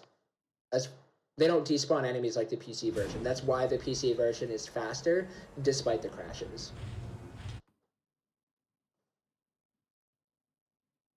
Luckily, so the crashes are a PC thing? Yeah, the crashes are a PC thing. But luckily, it's not really that big of a time loss because of load removers. So that's the nice part about the PC, is because we do loadless timing, it doesn't really hurt us that bad when the game crashes. So for this boss fight, I'm going to be doing this AI manipulation. And how I'm doing this AI manipulation is actually purposely not going fast as I move around to lift up these pylons. I did not want to pick that up and throw that. That was really unfortunate. And so we're doing this AI manipulation because if the Terror Walker turns around, he's going to become really frustrating for us, which luckily he didn't turn around. That means I did the AI manipulation properly, allowing us to lift up these pylons without the Terror Walker becoming annoying. And then we can now grab these explosive thingies and throw them at the Terror Walker to make him immediately fall. And then we're going to be doing 3 strikes with our lightsaber and then a lightning strike. We're doing the lightning strike for just a slight bit of more damage, as well as what it does is it does a little bit of an added area of effect that will allow for enemies that are behind us. They will either get hit, or if it's like the Terror Troopers that disappear, they'll disappear and then they don't end up becoming annoying like they would normally if we didn't do that. And that just helps us to be consistently wailing on the Terror Walker, doing a lot of damage. And so now we put those 4 generators into their little thing, allowing us to now come over here, grab more explosive things. That was a whiff throw, but that's fine. And as you can see now, we just get him down on the ground and continue to wail on him with our combo. And now that his health is gone, we press A to jump right on top of him. And jumping right on top of him will then allow us to just fling ourselves into the central reactor and have it blow up the Terror Walker, ending the fight. Overall, pretty good fight. I will definitely take that in a marathon setting. That was a rather fast fight too. Yeah, that's the fastest of the 3 main bosses. And then now we're going to jump on this droid head, because jumping on actually getting up there the way the game intends you to is obviously slow, so we don't care about it. And so now we're going into the Battle of the Salvation. The Battle for the Salvation is basically Aboard the Salvation, but in reverse. And so we're going to be starting off here with this fighting. We have to kill all these enemies in order to progress the level. So the Also, you thought Darth Vader and Emperor Palpatine were the only Sith. No, they're not. There's also these guys. No idea who they are, other than they're just other Sith. Oh, and that... Okay, wow. That guy threw the lightsaber at my bomb to negate it. That was interesting. Hmm.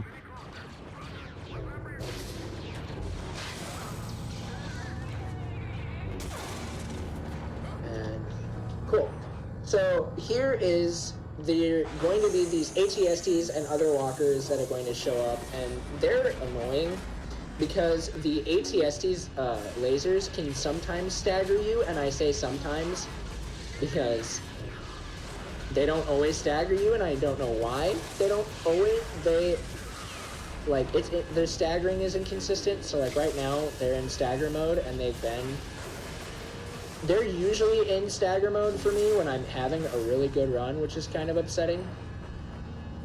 So now that we've destroyed the first set of walkers, I'm running over here because having them coming over here, there's going to be some scout troopers that are going to show up, and we want to, and we need to kill them in order to progress, and just doing it this way makes it go by a lot better. Ooh.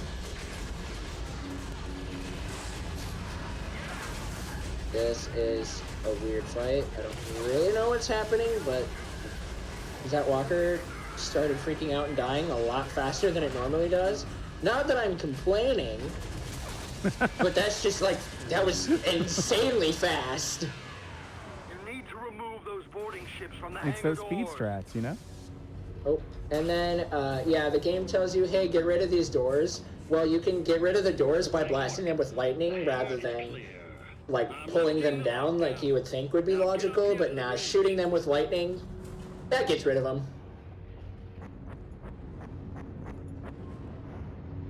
And then just jumping across here to go and do now more engine room skips that we had done before. You can access the engine room through the drive. So these ones here, just like jumping up here into the middle and sort of sneaking our way through the engine. Oh, there we go. We're gonna do it again here. And then when I enter this room, I actually don't want to enter it too much, like that. I did it too much, because you can actually skip that little cutscene if you just don't, oh, I want that. If you don't enter it too much, you can skip that cutscene. Unfortunately, I did that and entered it too much, but that's okay, because it's only a few seconds lost. Come on, great, there we go. Oh, so you remember that Force Fury ability? You probably don't remember it, but it was in the very first level, that really powerful ability that we used in order to end the level that had us do a lot of damage, but we have not used it all. We're actually going to use it again. I'm going to activate it here, dash, repulse, dash again, so I'm in the middle of the room, and I'm going to start mashing repulse here. And the reason why we do that is what happens is, for some reason, Repulse's range extends like crazy, and it literally disintegrates enemies when they get hit with it. And so, what this does then is, we're able to actually end the fight before we're technically supposed to, because technically you're supposed to kill all of the enemies, but the game registers that all the enemies are dead. Oh boy. Okay, that was weird. That's fine. The game will register that all the enemies are dead when there's just no enemies that get detected on the screen. And so if we just kill all of the enemies before more of them spawn, then the game will be like, hey, you killed them all. Cool. Also, that's a magma droid that's supposed to be there, but because we went fast, it didn't spawn. So it's just this dramatic reveal of an empty pod. Those are the best type of dramatic reveals. Oh yeah, dramatic reveal of absolutely nothing. And now we're just continually dashing our way through this level. Like I said, it's the last level that we just did in reverse, except for like a little part here in just a little bit. Oh, I clipped through the power generator. Nice, never seen that before. This game is always full of miscellaneous little things that just brighten your day. And then, see, this is where we're going to deviate from the last level being in reverse. We're going to dash over here and going into this little gunnery area. And again, it's supposed to be like, hey, there are enemies here, you need to get rid of them, but they're just empty pods, once again. And thank goodness that they're empty pods, because if they weren't empty pods, this section would be absolutely terrible. So again here, we have more empty pods.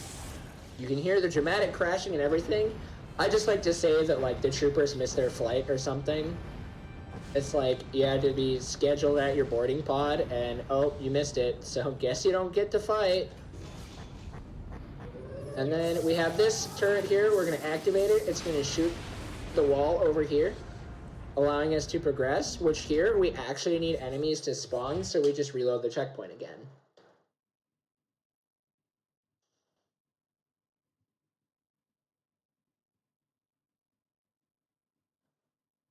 It's a really funny thing is how we're like, oh hey, we actually need enemies around, otherwise the game technically is soft locked.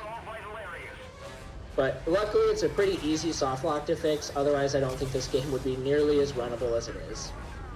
We're just gonna, oh, okay. Starkiller threw both of his lightsabers at that poor scout trooper and he got absolutely annihilated. And then we just wanna zap more guys, which these scout troopers are being a little annoying, so we just chuck a box up at them and they fall over. And then these other guys are gonna freak out. Come on. Come on, thank you. And then our heavy cannon gets destroyed, and Koda, for some reason, feels the pain because he grunts. I don't understand the point of that, but he did. And then we fire it manually.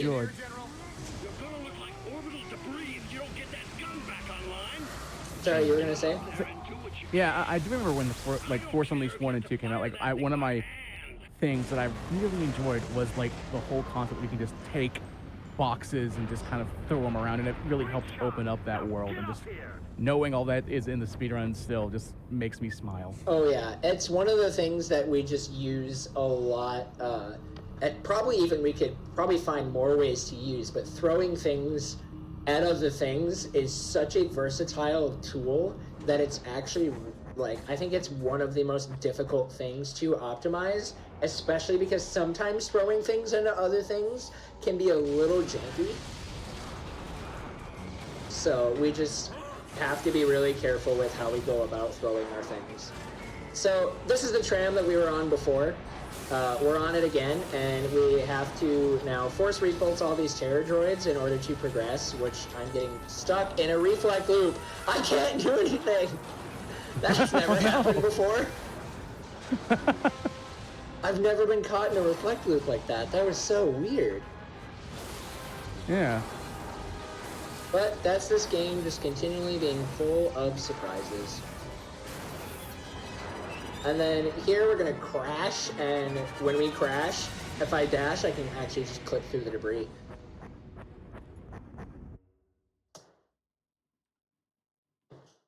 Alright, so now we're going to do, we're back in Camino, because that's where they took Juno, the love of our life, and we are gonna go rescue her.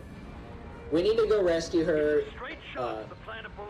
but this ship, well, the Camino is surrounded by an orbital force field, and we're going to disable it by crashing our ship into it.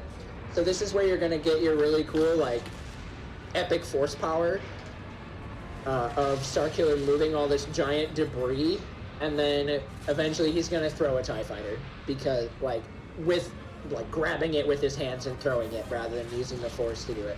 Because using the force to do it is just too easy.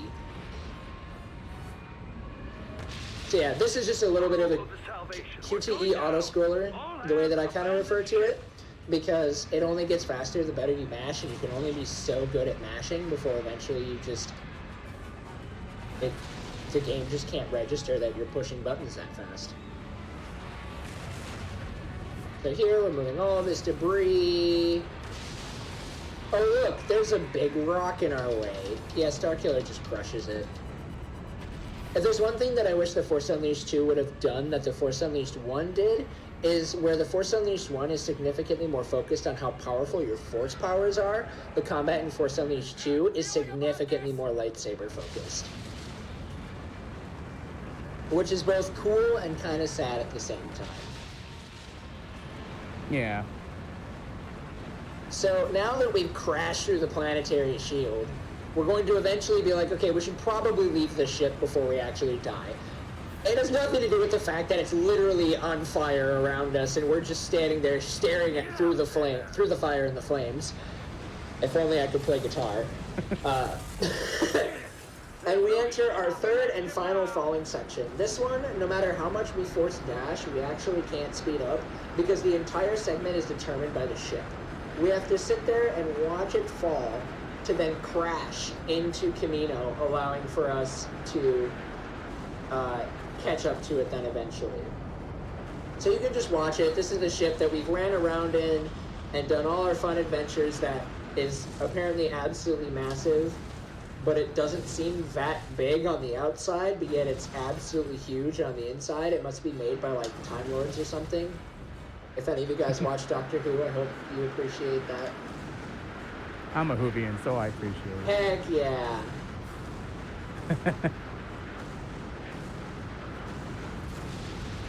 Yeah, we're just chilling here. Oh, and it crashed, and what comes out of the explosion? A bunch of TIE fighters for no reason at all. And then here, I mean, TIE fighters. like I said, Starkiller's had enough of the Empire's crap, and he's just gonna throw this TIE fighter because why wouldn't he? Why would he throw it with the Force when he can grab onto it and hold onto it for a little bit and then throw it with his bare hands while holding lightsabers? And now we're going into another one of the more difficult tricks in this run. And what I'm going to be doing is there's going to be that little bit of rubble. I need to dash over to it and mash like I've never mashed my A button before in order to open it before the turret shoots me. So we're going to get rid of that rock. And I'm going to mash. Cool, we got it. Nice. That trick took me forever to learn and do properly.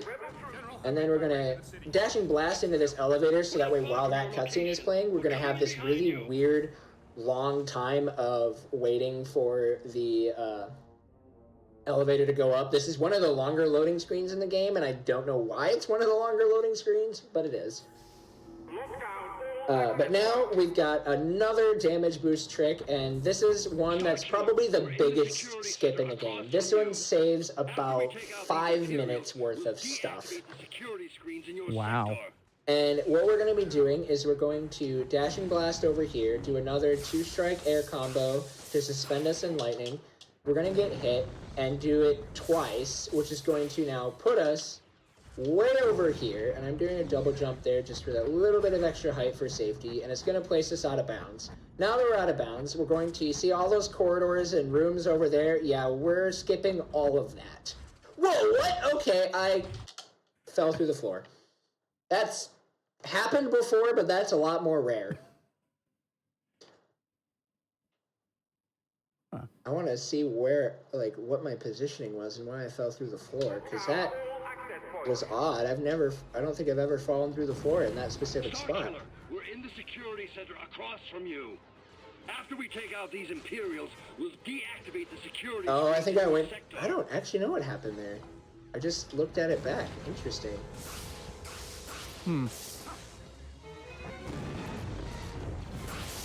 Anyway, we'll try it again.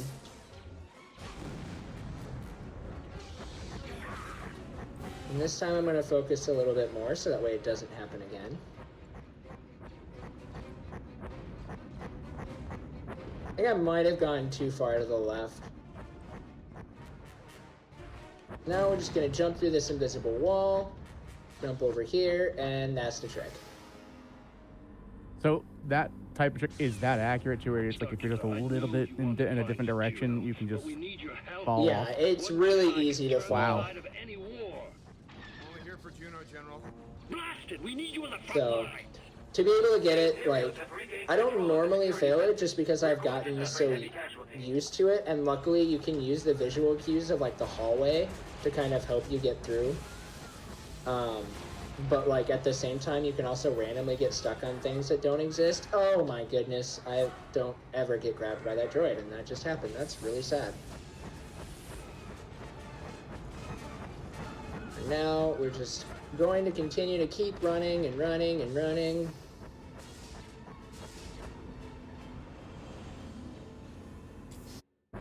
And I need to reload a checkpoint here. Even though I had done it already before, I just want to do it here for safety.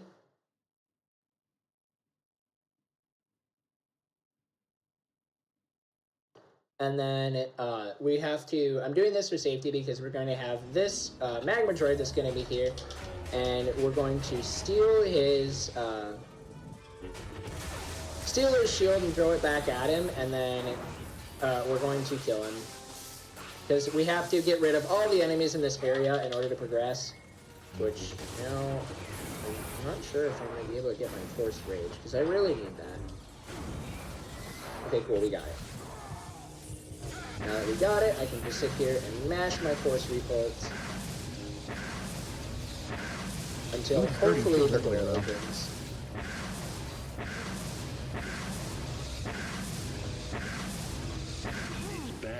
Okay, and now we're going to do our last little bit of upgrading. We're going to upgrade Mind Trick because it's actually a useful force power other than just in the tutorial. So now we have a trick that always kills my runs, and we're going to see if it will give me trouble here. I'm going to focus, but essentially there's these spinning platforms here, and we're going to try and jump on top of it. And I got it first try. You've got to be kidding me. Nice. Still there. Proxy? Let's go. You read me?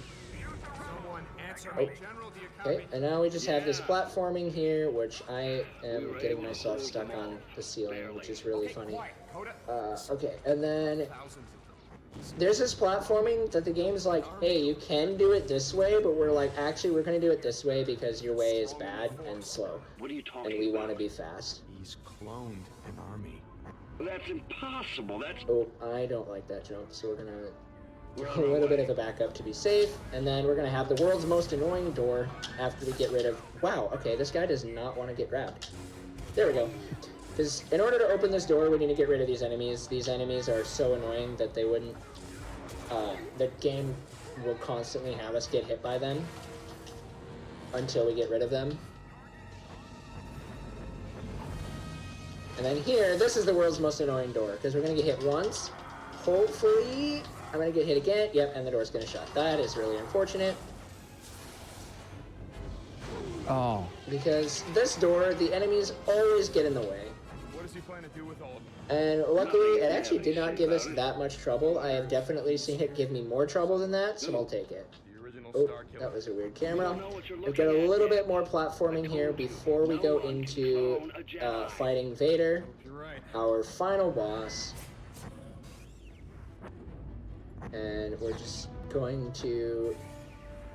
We have to be careful because sometimes, well, at least I'm really good at overshooting my platforming, which thankfully I was able to not do it this time. Listen to me. You Oh, can't that do Terror this Trooper knocked me off my cloning without tube. you. We can What do a this bully. together. There's no time. It's really good platforming. There we go. That went really well, and I will most definitely take that in a marathon run. Oh. So I was keeping track on a loadless timer to see, like, where I was at, and I was on world record pace up until that one failed trick. Dang. That's really unfortunate. Oh well. Dang. This has still been a really good marathon run. Like, I will 100% take this. Don't go in there. So now alone. we've got we're going into our final boss section, and for some reason the game's like, hey, you need a dramatic segment of reuniting yourself with Vader. And since it's super dramatic, Starkiller's just going to be walking, and you're going to hear the ominous breathing of Darth Vader off in the distance. And with all this ominous breathing, there's going to be some of these QuickTime events, because Vader's just going to show up and disappear randomly. But these, These quick time events are gonna trigger Starkiller to have a vision, but because again we remove the cutscenes, Starkiller's just having a headache. Who are you? You know it's me! You're a monster. A thing. And I'm seeing that in chat, and yes, we do count time that gets added on to that when the game crashes. That is still included because it's still a single segment of the run. You're Vader's puppet. Just a body filled with the memories of a dead man. So yeah, Vader is trying to get inside Starkiller's head, but Starkiller's only got one thing on his mind, and that's Juno. He just wants to see the woman he loves again. Which, if he's a clone, it would actually be him seeing her for the first time. So it doesn't really make sense, but the game doesn't actually tell you whether or not you're a clone. It's just a thing that is potentially a problem, but you don't actually have any idea. And so coming up, we're going to have the section of the game that I refer to as Zambies, because there's some clones that are not finished that are in their sort of like accelerated growth chamber thingies. I don't know exactly what it's called, but either way, Vader's going to try and use them to deal with us. And this is where Mind Trick comes in handy, because even though they are super duper strong, we just use Mind Trick to have them fight for us and distract Vader, and that's kind of a key. That's a huge part of this fight.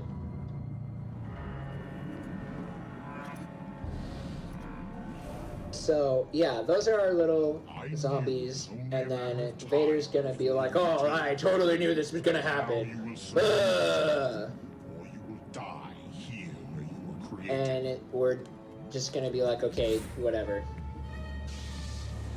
So the way that we fight Vader for this first section is we're going to zap to just get his lightsaber activated. And then we're doing our little 3-strike combo again. We're doing it 3 times. That should get him over the damage threshold. And then we're just going to wait for Vader to then lift up these tubes.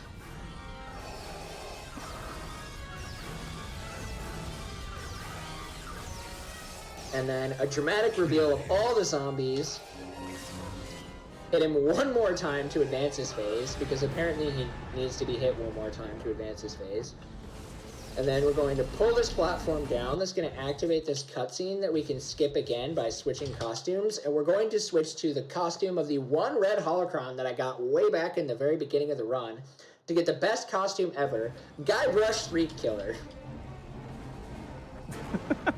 This is the costume, and it's glorious. And he is going to be the one to do the dramatic conclusion of this game. Look at him, isn't he cute? That's great. And it is amazing.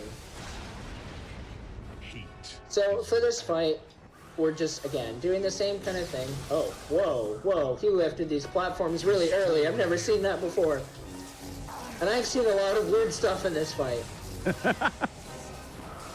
Also, I need to be really careful and make sure that I don't knock Vader off, because if I knock Vader off his platform, the game will hard lock.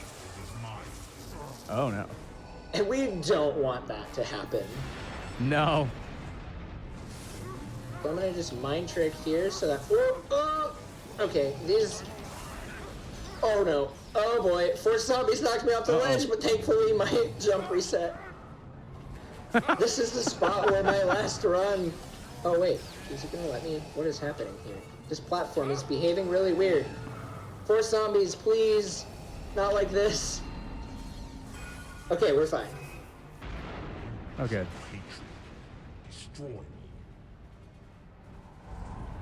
We're just gonna leave those 4 zombies. Vader's gonna throw cloning tubes at us, because he's mean, and then Vader's got hops, by the way. Just one jump, and he's just... Vader doesn't even need a double jump.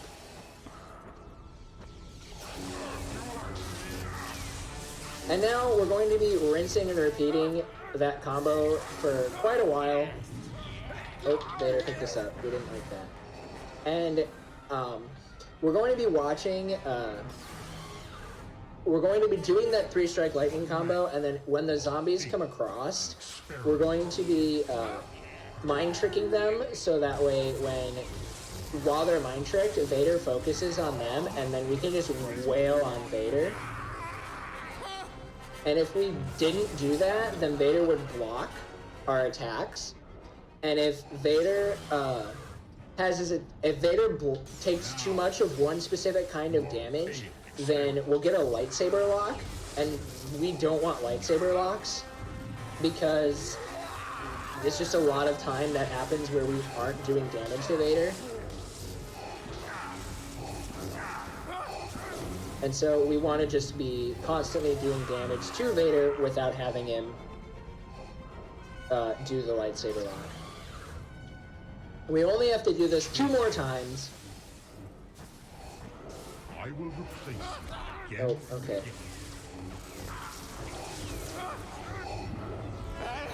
Trick more zombies. Oh, he blocked us for some reason? There we go.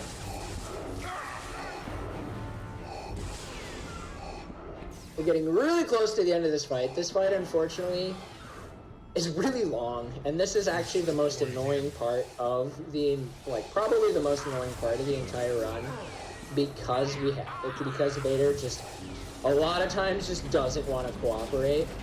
Oop. We're so close to the end. Cool, and we get that lock list. That's awesome. Always be your master, and you will always be a Oh, slave. Vader's just at the edge there and just doesn't want to just jump off. I'm really glad he decides not to. Because if the game were to hardlock, I'd be really sad. And so now we have the longest unskippable cutscene in the game, but it becomes so much more bearable because we have Guybrush Threepkiller. These cutscenes are great with this. Oh, it's so good. It's so good. If there's one perk, so I've also, I have world record in all the category, in any % New Game Plus and all holocrons, which are all of the main categories. I haven't messed with subcategories because it's just the console variation that you play on. Or she dies. But if there's one perk to running all holocrons in New Game Plus is you don't have to go. You either already have the costume unlocked or it's required as part of the run, and so you can just enjoy these cuts. You can always switch over to Guybrush, no matter what.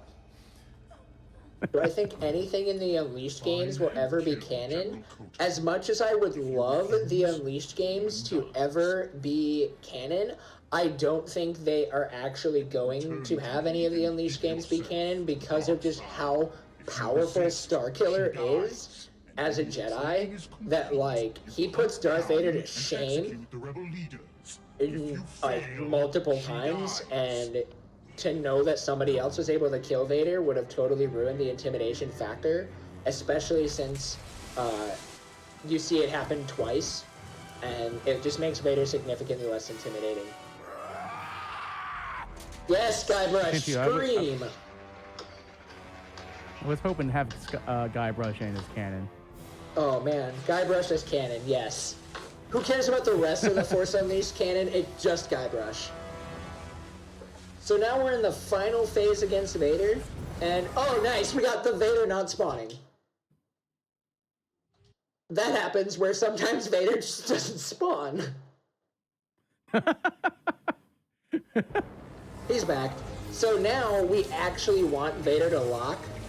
So I'm just going to be wailing into him with my lightsabers. I'm not going to bother doing the shot combo, but I want him to lock being close to these pillars. And you'll see why. I think I'm in a good position. Yeah, this looks close enough. If death gives you strength, embrace it. I will tell you! If you wish to join the woman, so be it. And so we're going to shove him into this pillar, blast him with lightning, and his health is just going to get decimated. So there's over half of Darth Vader's health. Must have hurt a little bit. A little bit. And now we're going to hopefully get another lock. So we're just going to, again, continue to wail into him. She Nice, we even got a kind of glitch lock where it looks like the lightsaber is slightly going through Darth Vader's neck. What is that camera angle? Oh, That's a now great the angle. lightsaber is in his face. Now they're like not even hardly touching. Nice.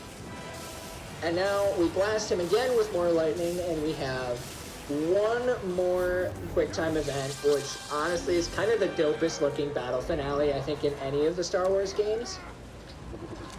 So, yeah, but for the most part, this is going to be Star Wars The Force Unleashed 2. I have this last quick time event. The legendary Your Feelings for Her are not real. They are real to me cutscene, because there's still one more input after that cutscene, and then that will be time. So, Vader's going to drop this pole on us and try and push us off the ledge, but as you already know, Guybrush is way too strong of a boy. He's going to push this thing off, and while he's pushing with one hand, lifting another pillar. And so he's going to throw one pillar away, and I don't know why he had the other pillar. Oh no, he's lifting it up so that way he can use it as a lightning rod and generate lightning from Kamino to then go into him that he's going to blast into Vader, which Vader still survives for some reason, despite having a crap ton of electricity to keep him alive. And also with this QuickTime event is the game tells you to mash Y. That's actually just a suggestion.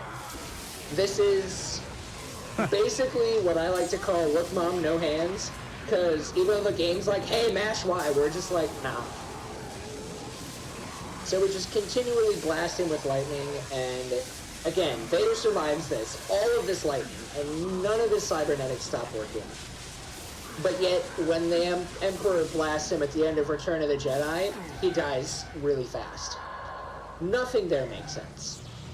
You've taken everything from me. Your feelings for her Enjoy this are cutscene. not real. They are real to me. Wait. They even animated the lip. You wanted that as much as I do. Oh, yes. But not yet. Not until he's told us the Empire's secrets. You want to take him prisoner to a hidden rebel base where we can interrogate him. Put him on trial for crimes against... So, yeah, this was Star Wars The Force Unleashed 2. Time will be coming up here in, like, The galaxy 10 don't need to seconds. fear him any longer.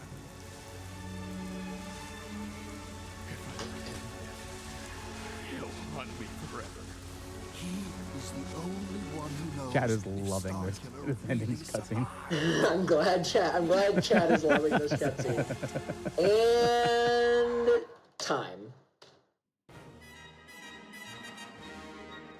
Nice. That is a really, really good RTA marathon time. It was 109.25 loadless. And just so you guys know, world record is 108.53. So that was 31 seconds away from my PB, and I would definitely take that. Wow, that's nice. Yeah, that was a really, really good run. Definitely, I am beyond happy with that for a marathon run. So yeah, that was Star Wars The Force Unleashed 2, any percent. Thank you guys so much for letting me show this off for this marathon, or this event thing. I don't know exactly what to call it, but either way, thank you guys so much. I had an absolute blast, and I hope you guys all enjoyed this run. So if anyone was watching this run and like, oh, this would be super fun to run, where would they go for any type of resources or check out any other runs for advice? So we do have, I think the leaderboard link is speedrun.com/SWTFU_2. I might be wrong on that one. I don't actually know the URL off the top of my head, but we do have a speedrun.com leaderboard page that has a guide, a tutorial created by Lifelike, who is another insane runner. He actually ran this for the Star Wars Community Spotlight like months back. And so we have a guide there, as well as we have a Discord where you can ask questions for both Force Unleashed 1 and 2, as well as we have a overall just Star Wars Discord, where a lot of runners connect. So while we do have our small little like separated Force Unleashed community, we also all do come together as Star Wars runners, and we actually host a yearly Star Wars event called the Kessel Run that just shows off all of our Star Wars runs. So we have a really awesome community. You can literally ask any of the runners questions, and if you want to learn more, definitely check out those areas. All right. And if anyone wanted to follow you, where would they go? Yeah, so you can find me on my Twitch link. That is twitch.tv/Zojolix, the same way it's spelled on the screen on stream. I have my own Discord, as my own community Discord, if you would like to join that and hang out, as well as I do also have a YouTube channel where I post majority of my PBs, as well as I have some other ridiculous highlight stuff up there that you guys can check out as well. And I love this run. I show this run off a lot, and actually I'm planning on pushing for a 108, not 108 load list, I already have that, a 107 load list, but that is going to be a really, really hard time to get because this game is really, really punishing. So, yeah, but it's a I can't wait for that. It's a great speed game.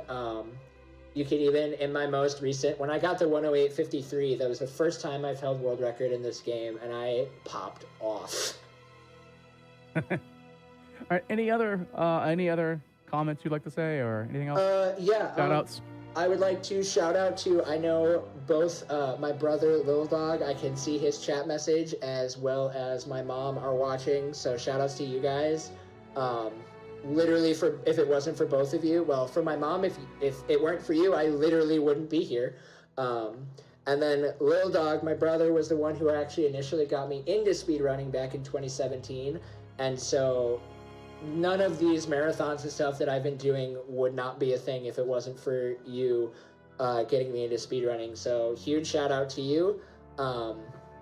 Shout outs to all of my friends at Midwest Speed Fest. I absolutely love all of you guys.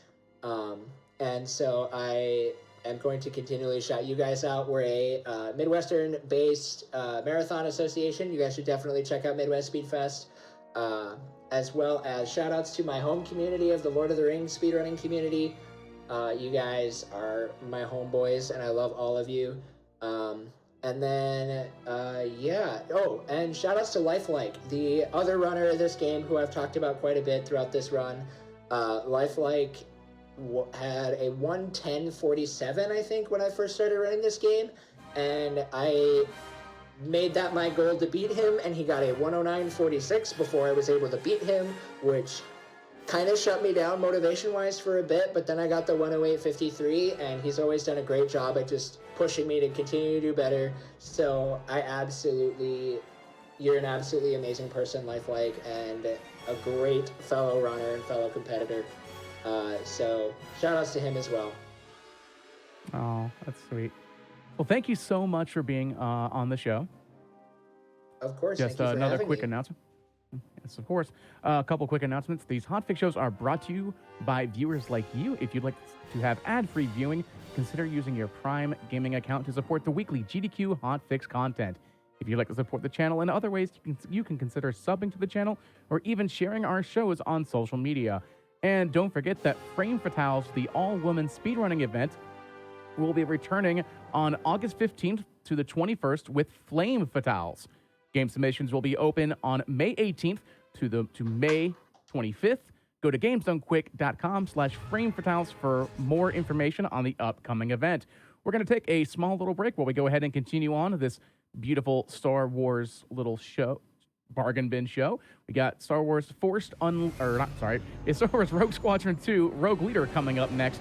This is a great time to hydrate, stretch, walk around, and whatever you fancy. We'll be right back.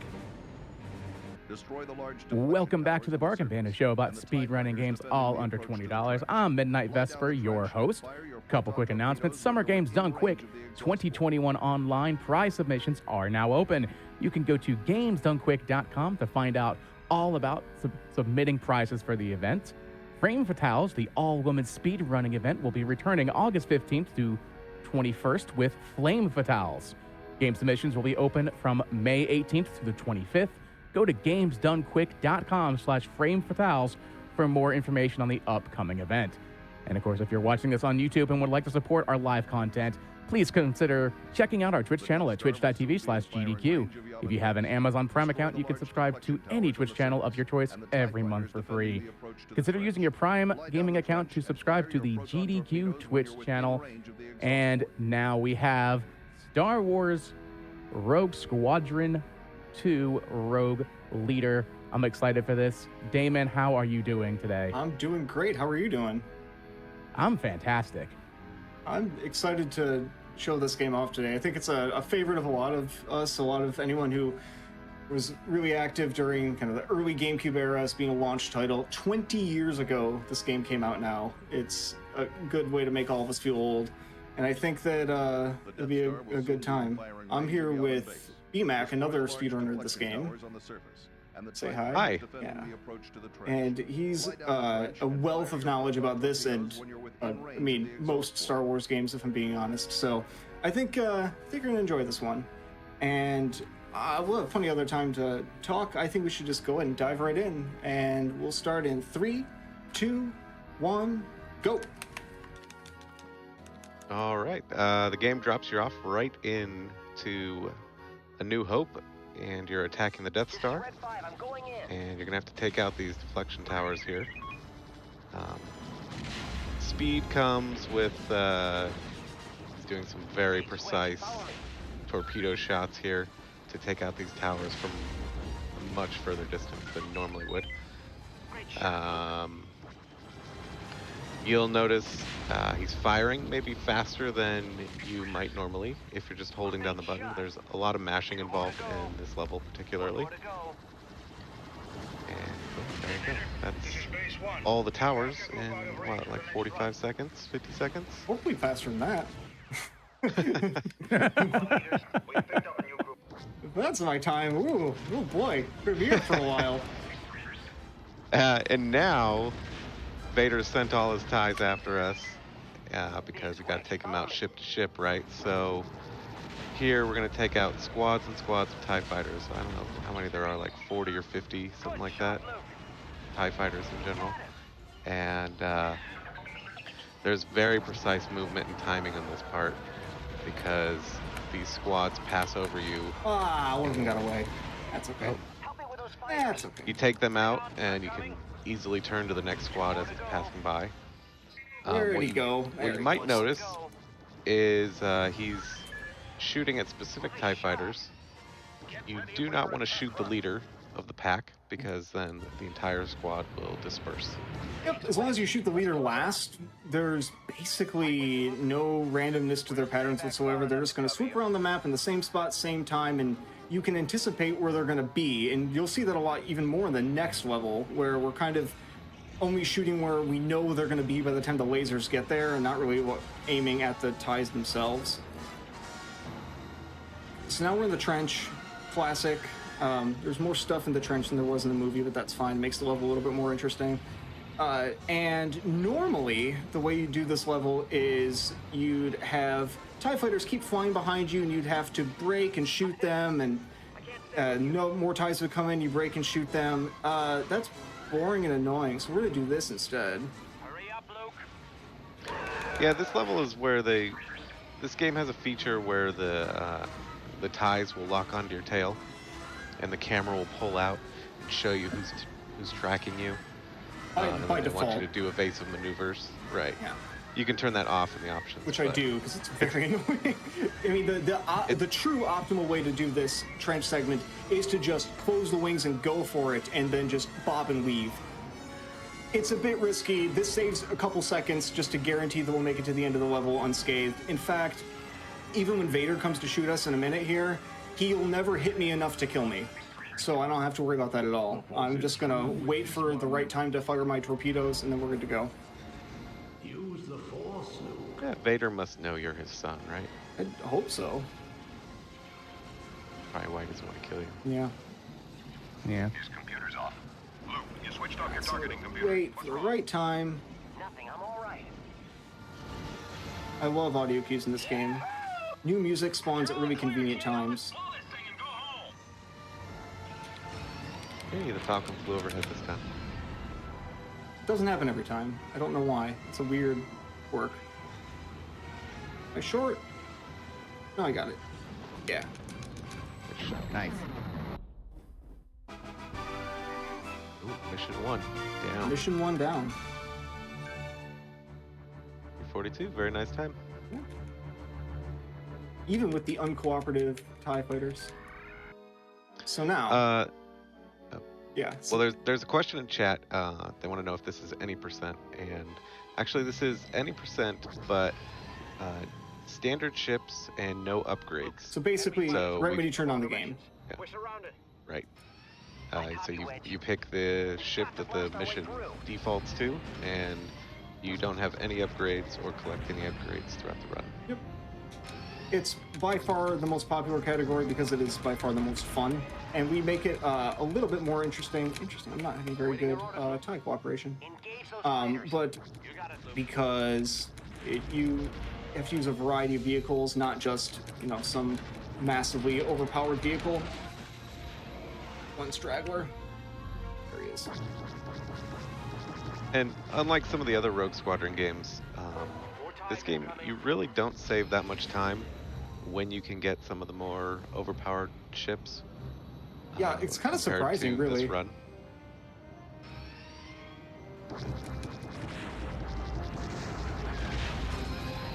If you've played other Rogue Squadron games, you'll probably remember the overpowered Seeker cluster missiles, which pretty much one-shot the entire map every time. And all the ships that have it in this game are actually really slow, so you lose a lot of time through flight and not actually through kills. And also going to the hangar, because we can do hangar skips if you take the standard ship, which is what I do every time. Right. Go after those ties. You got it, Luke. So here they want to teach you how to use your targeting computers. That's slow. The enemies with the fog. But if you know where they're coming from, you can take them out. And anytime you can be not in first person, anytime you can be in chase cam, you can move faster. You can aim faster. So it's always advantageous to not be in first person view whenever you can. And anytime you activate your targeting computer, you're in first person view. Chat wants to know what your favorite fighter in the galaxy is. I would say I'm gonna give it to the X-Wing overall, just because I'm so used to it from speedrunning this game that if I fly other stuff and other missions, I get really uncomfortable. But if we're counting the snow speeder, I don't really call it any sort of a fighter, but it's really fun to fly.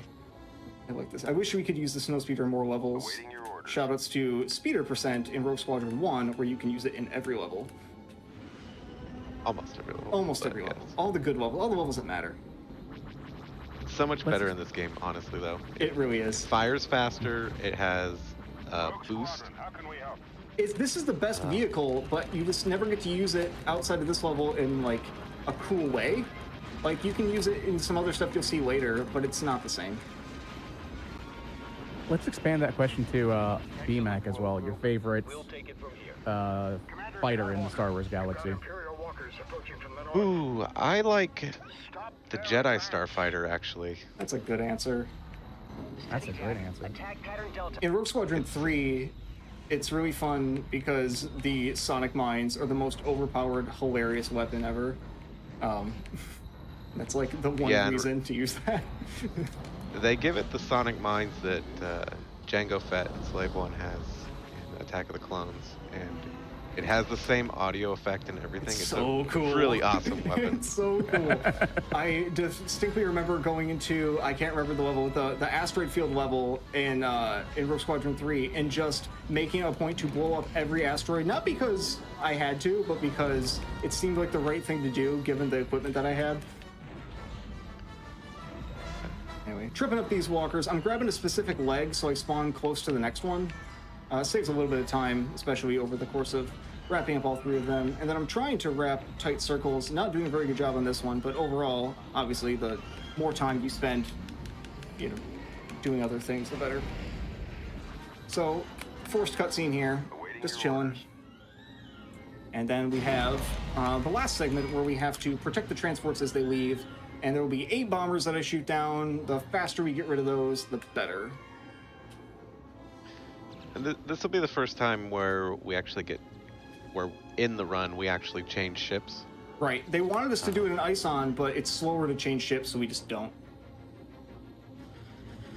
And honestly, you could stay speeder. You're just gonna have a hard time shooting them down. And you have to wait longer too. If you wait, if you stay in the speeder, the bombers don't spawn as fast, which is unfortunate.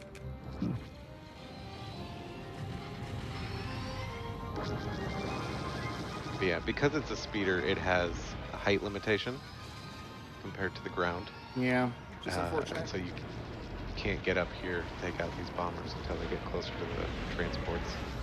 I hit him, right? I think so. I don't see him on your radar. Nice. Well, then that was fast. If I missed him, it was about to be kind of annoying, but that's fine.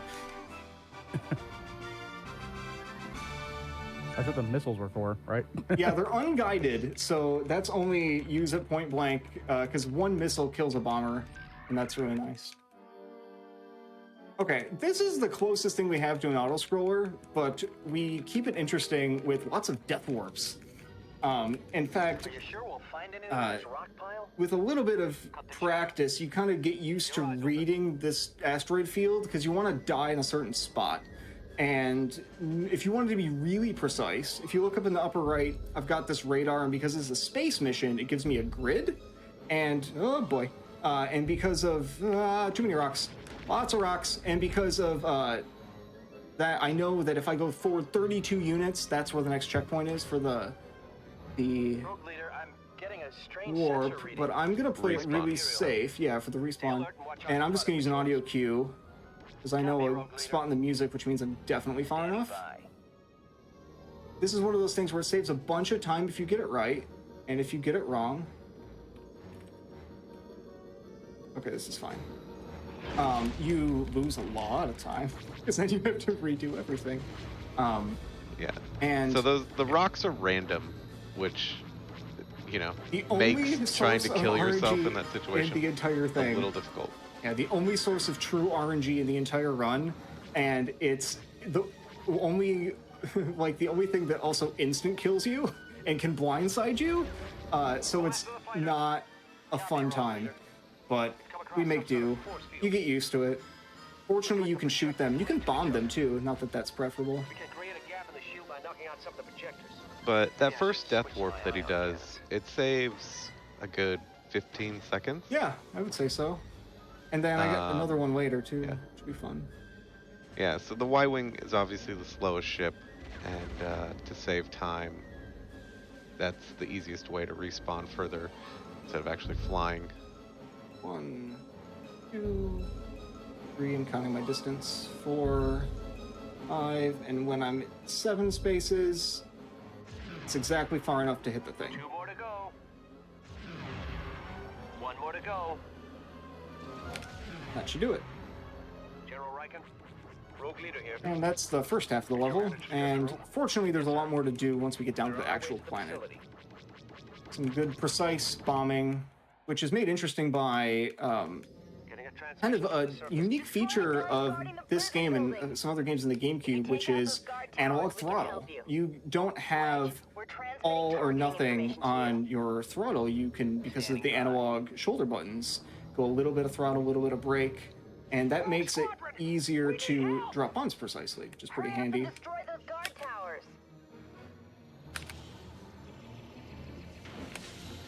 So here, when you go into bombing mode and you switch to your targeting computer, the camera looks directly to the ground, and you can see your targets. Yeah. It likes to highlight key targets in yellow, things that you need to destroy. And you'll see them pass over these towers here and drop a bomb as soon as the targeting lands on it. Should do the trick. Yep. And now this is the second Death Warp, but honestly, it's about half Death Warp and half ammo reload, because when I crash, I get all my bombs back, and I need to blow all these up. And so the fastest way of getting ammo back is to just die if you have the life to spare. It's really fortunate that it also puts us right by the stuff we need to blow up.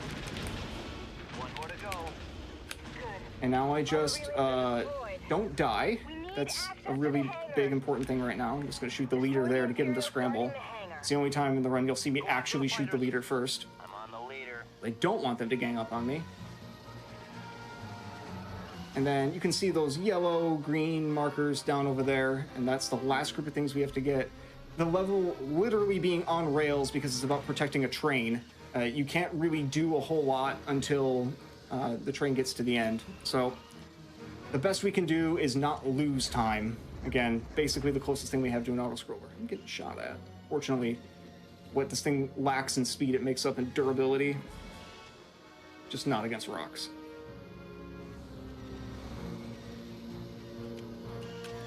Alright. If anything, that's one thing I always give credit to Star Wars games for, is when you control like an X-Wing, A-Wing, Y-Wing, B-Wing, TIE Defender, TIE Bomber, etc. You know, they all have easily different abilities, not just this one's for this and this one's for that. Oh yeah, I would say that the unique attributes of the vehicles in this game is definitely one of the game's strengths, and it controls remarkably well. Like, the game plays and feels so nice. And it also, if we're being honest, looks great too. This is a launch title in the GameCube. This is a 20-year-old game, and it still looks better than what most of the GameCube games looked like by the end of its life cycle. It's pretty remarkable. I mean, it looks better than most PS2 games, honestly. I agree. It is. Yeah. I haven't touched this game in I don't know how long, and it's just like, when I'm watching it, I'm like, wow, I forgot how graphically amazing this was. It's got some really impressive stuff. Factor 5, always amazing at squeezing every bit of juice out of their games.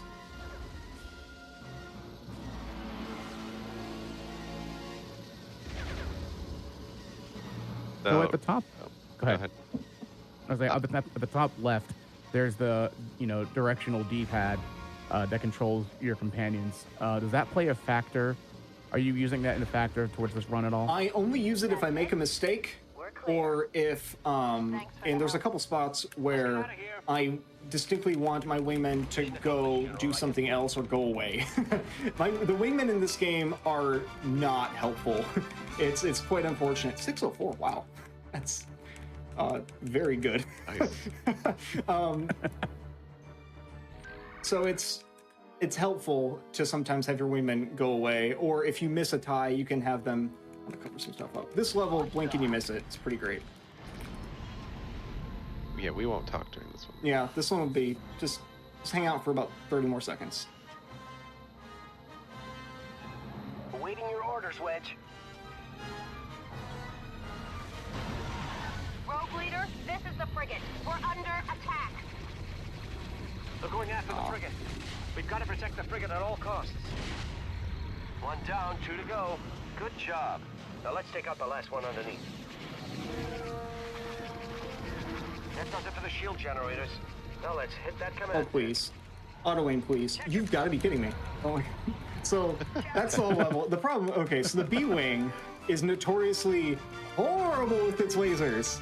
I spent 4 seconds shooting in a straight line, and the game disagreed that I was shooting in a straight line. It's anyway, when I go into cockpit view in that one, I said normally I stay away from that, but it's better. The lasers in a B-Wing always lie. They lie less if you're in first person. But yeah, normally that level wants you to go on a big adventure where you shoot the Star Destroyer, and then you have to go back and protect the medical frigate, and then you go back and shoot the Star Destroyer, but as long as you're fast, you can just blow it up right away, and then you don't have to worry about it anymore, which we prefer, because it's significantly faster, less dangerous, all the wonderful things you want in a speedrun. Yeah, every ship has a slight auto-aim. Some ships, like the A-Wing and the B-Wing, have a little heavier auto-aim. It's an active problem. It is, And yes. it's unfortunate that you can't turn it off, because if you think, if you have auto aim that you could toggle, then you would just be able to practice with it off and you'd be able to get good. But you can't really anticipate some of the problems caused by where the game thinks you're aiming versus where you're actually aiming. And the farther away you are from your target, the worse of a job it does at predicting that. And it's quite unfortunate.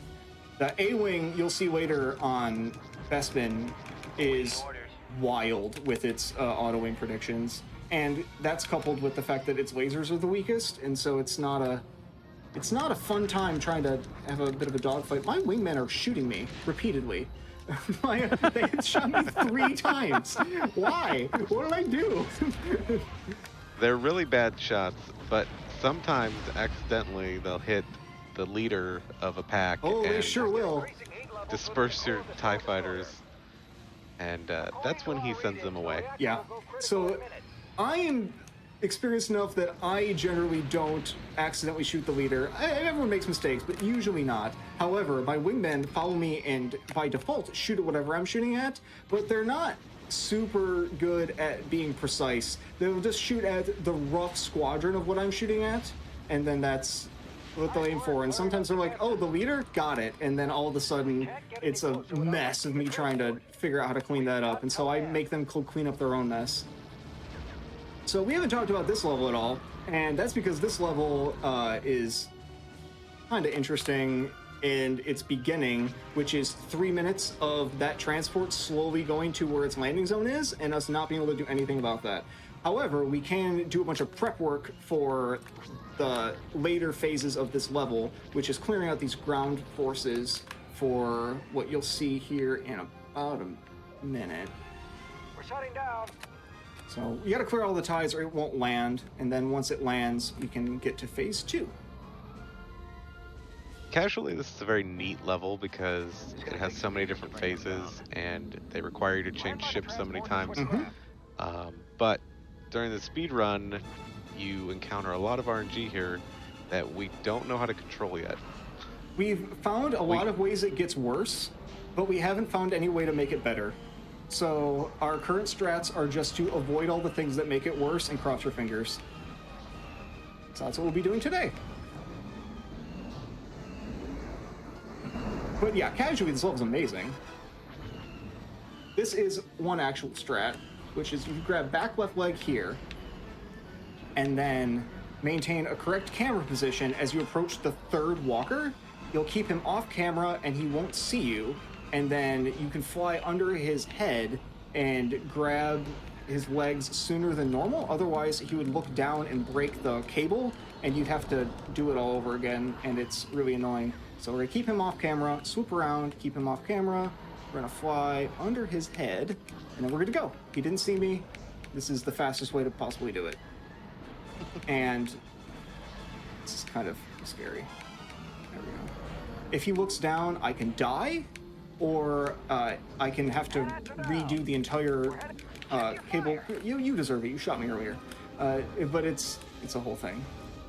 So now, phase 3. We need help against these Imperials. Slightly early audio line. That's generally not cause for alarm, but we'll see. If we don't hear voice lines, that's bad. If you hear early voice lines, that's usually okay. If you don't hear voice line, it means the game's about to crash.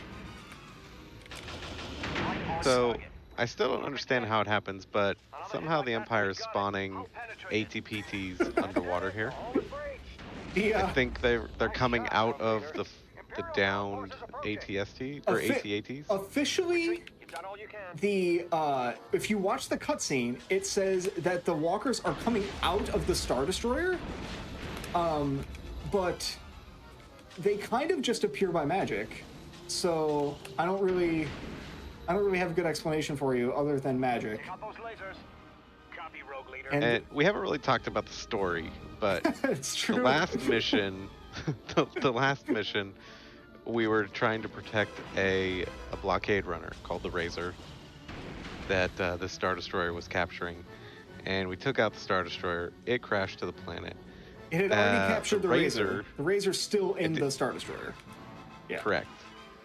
The Razor holds the Death Star plans, the Death Star 2 plans. Yes. So we have a squad of commandos now about to infiltrate the downed Razor and reclaim those plans.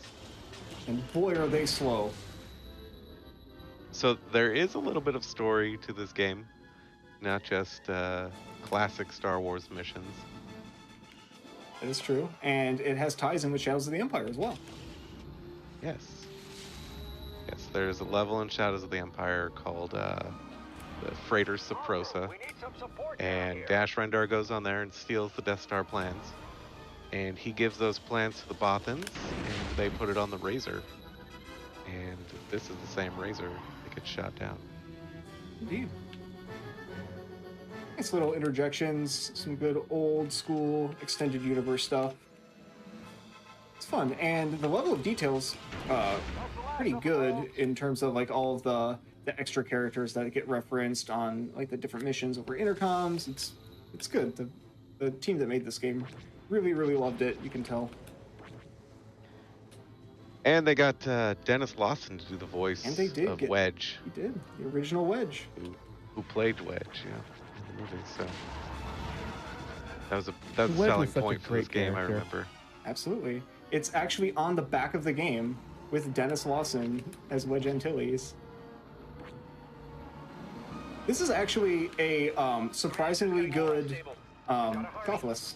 Like, the game has behaved. I was expecting worse just because it's usually worse. Oh, I'm fine with that. I had 3 lives. We're chilling. It's great. It's always nice when the game decides to behave during a speed run. It's rare and appreciated. Yes. Like, through no fault of your own, you could lose 30 seconds on this level. Easy. 40. That's what I have in my PB, so I'm very okay with that. Nice. I think PB's slower, actually. All right, talk us through the shenanigans with this level. Yeah. Wedge, this is Crick's matey. So, this level is cool because it has 2 different phases, a daytime and a nighttime. The nighttime, you play as the speeder. The daytime, you play as a Y-Wing. Guess which one we prefer? We prefer the speeder. And to do that consistently, we make sure before we ever boot the game that we set our GameCube internal clocks to sometime at night, midnight, 9 o'clock, whatever. I usually do about 10 p.m. Sometimes you'll start a run and you'll end up as a Y-Wing and you'll be like, oh, cool. Thankfully, I did some, because I was always worried about that. A few months ago, I did routing of the Y-Wing method, and you only lose like 10 or 11 seconds, which is not that bad. So worst, that won't kill your run. You'll feel awful.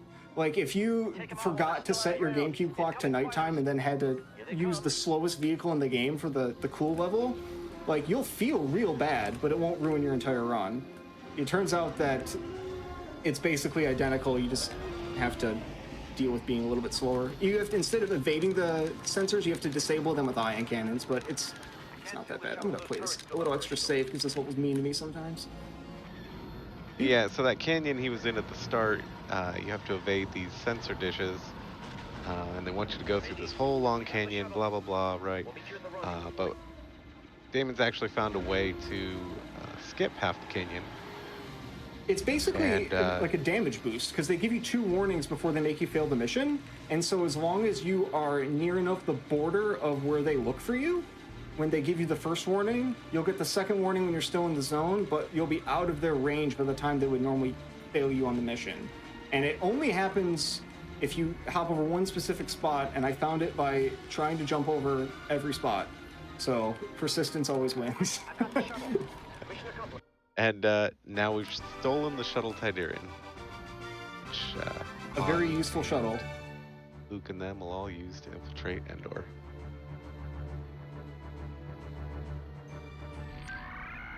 And now this is his favorite level. I know this for a fact. It's really cool. It's really cool but the ending stresses me out, man, because I have to shoot stuff down in the A-Wing, and the A-Wing is not cooperative. It doesn't like dogfighting at all. The lasers are bad. You'll see why. If I make it look like the A-Wing doesn't have the worst weapon systems in the world, then I've done my job. I don't even care about being fast. If it looks like this thing can function, then I've put on a good show. As a kid, this was like my favorite level. I thought, it just looks so cool, and like the free flying around Bespin. But unfortunately, we're gonna like skip all of this first half because we're gonna like sequence break. We went right to the end of the platform section here, and we're taking out some towers. We're gonna confuse the game to think that we're all done defending all the platforms. Please be done. Cutscene. Give me a second. Maybe. There we go. A little late, but still fine. Extra 2 seconds here or there is no issue. Now we're at the city. Yeah. Yeah, I used to spend a ton of time just like flying through the buildings. Well, this is the coolest place to cruise around in the game, in my opinion. They put so much detail into the city, and this is one of my favorite gold medal missions for that reason, because you actually have to fly around and do a lot of shooting. The Imperials are firing on the gas containers. Destroy that last power generator and defend. It really is amazing, just the amount of detail and how smooth the game still is. It's and stuff. remarkable, and you know, unfortunately, my capture card's just a plain old ordinary 30 FPS capture card. I get to see it in 60 right here on my TV, so it's a really, really impressive game. Here's the fun part. This is where the fun begins. I've been practicing. Let's hope it works. Oh. Gonna take out, what, 5 or 6 bombers here? 5.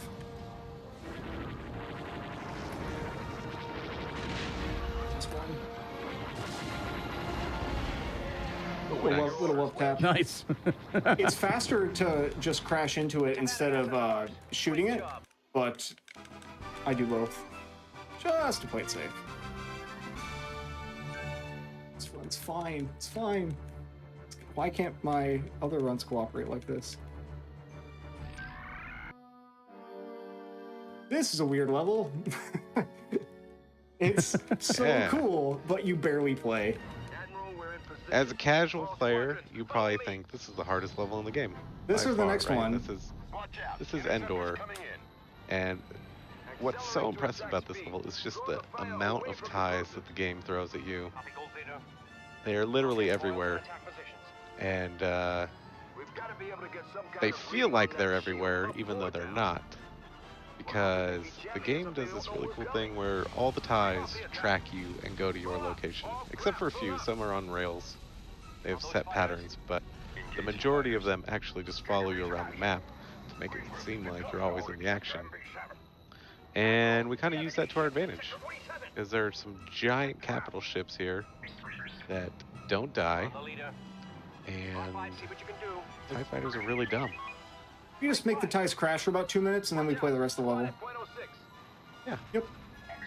So my goal right now is to not die, and to get as many ties out of the way as I possibly can.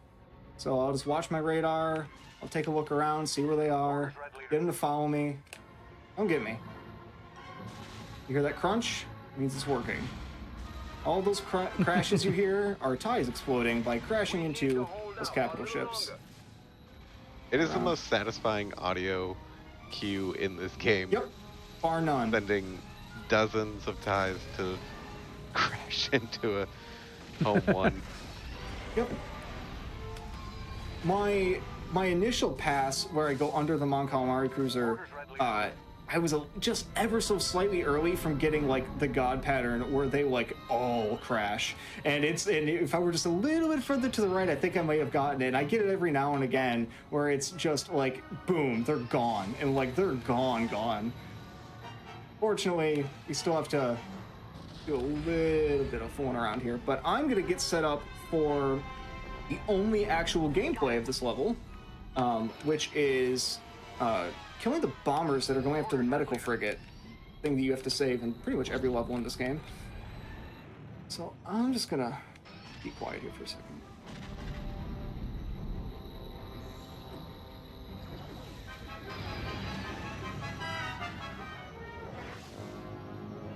Two, three.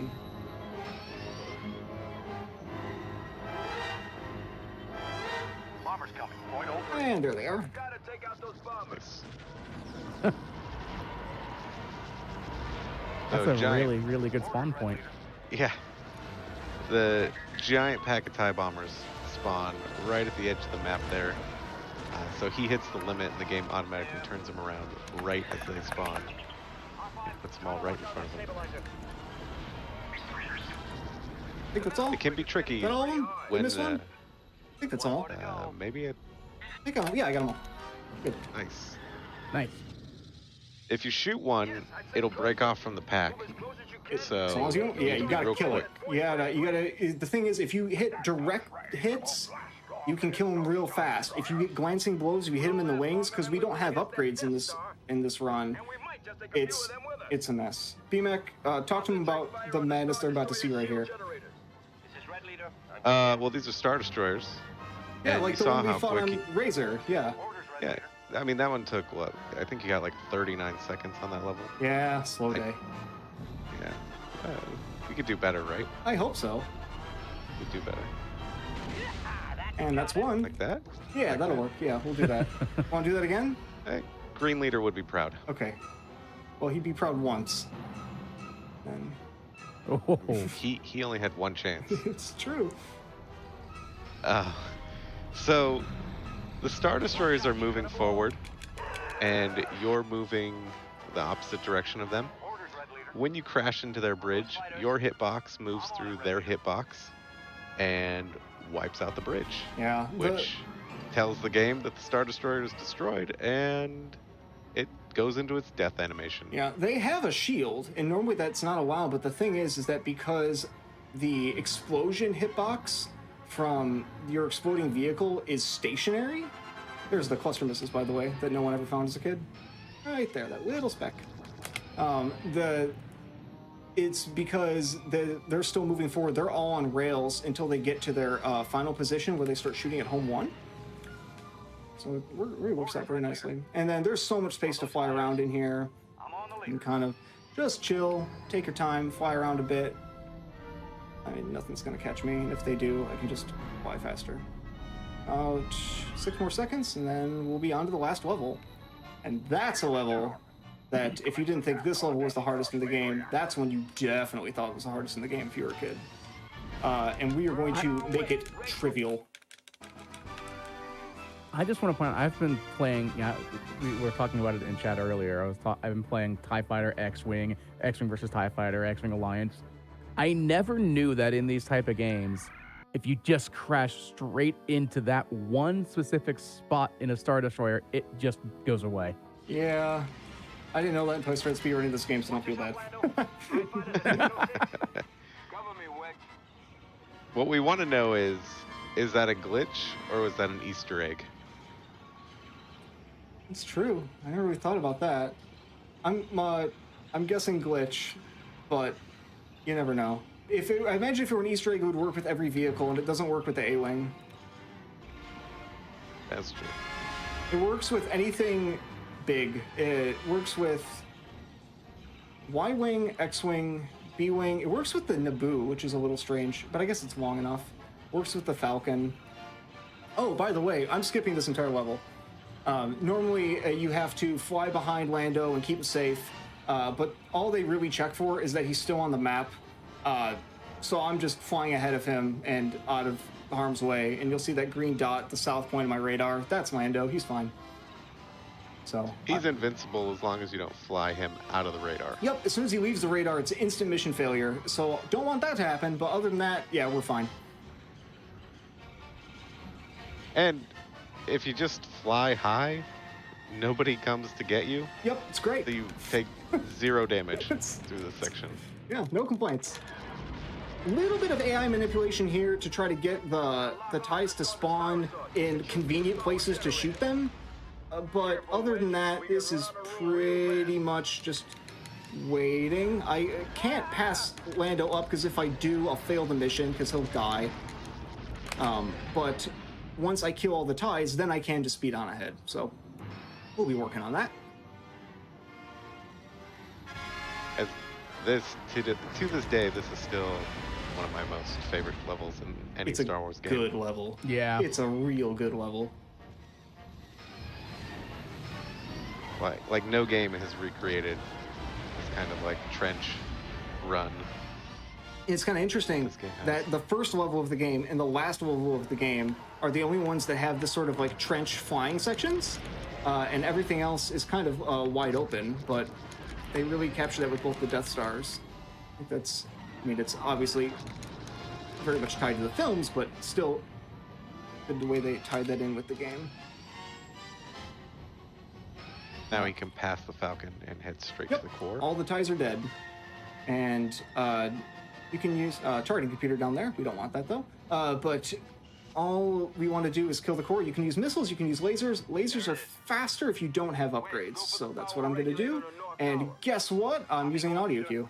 Because I know the exact spot in the music where I can start shooting. It only works because we get new music as soon as we cross over into the core.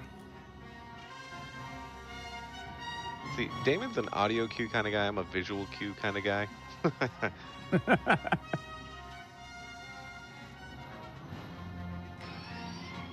He likes to count squares on his radar. I cannot concentrate that hard.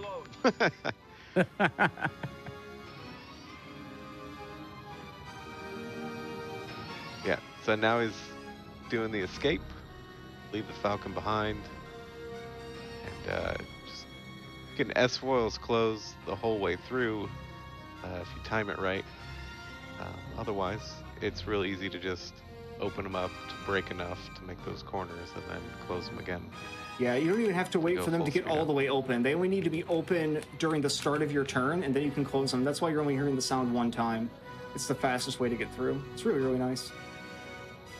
And he talked about earlier how the triggers, the accelerator and brake, are like time coming up, by the way. Pressure dependent. Yeah, time is when the cutscene starts. But you can modulate your speed even with the S-foils closed. And time. That is 3 seconds off world record. Wow. Wow. Nice. New strats paying off.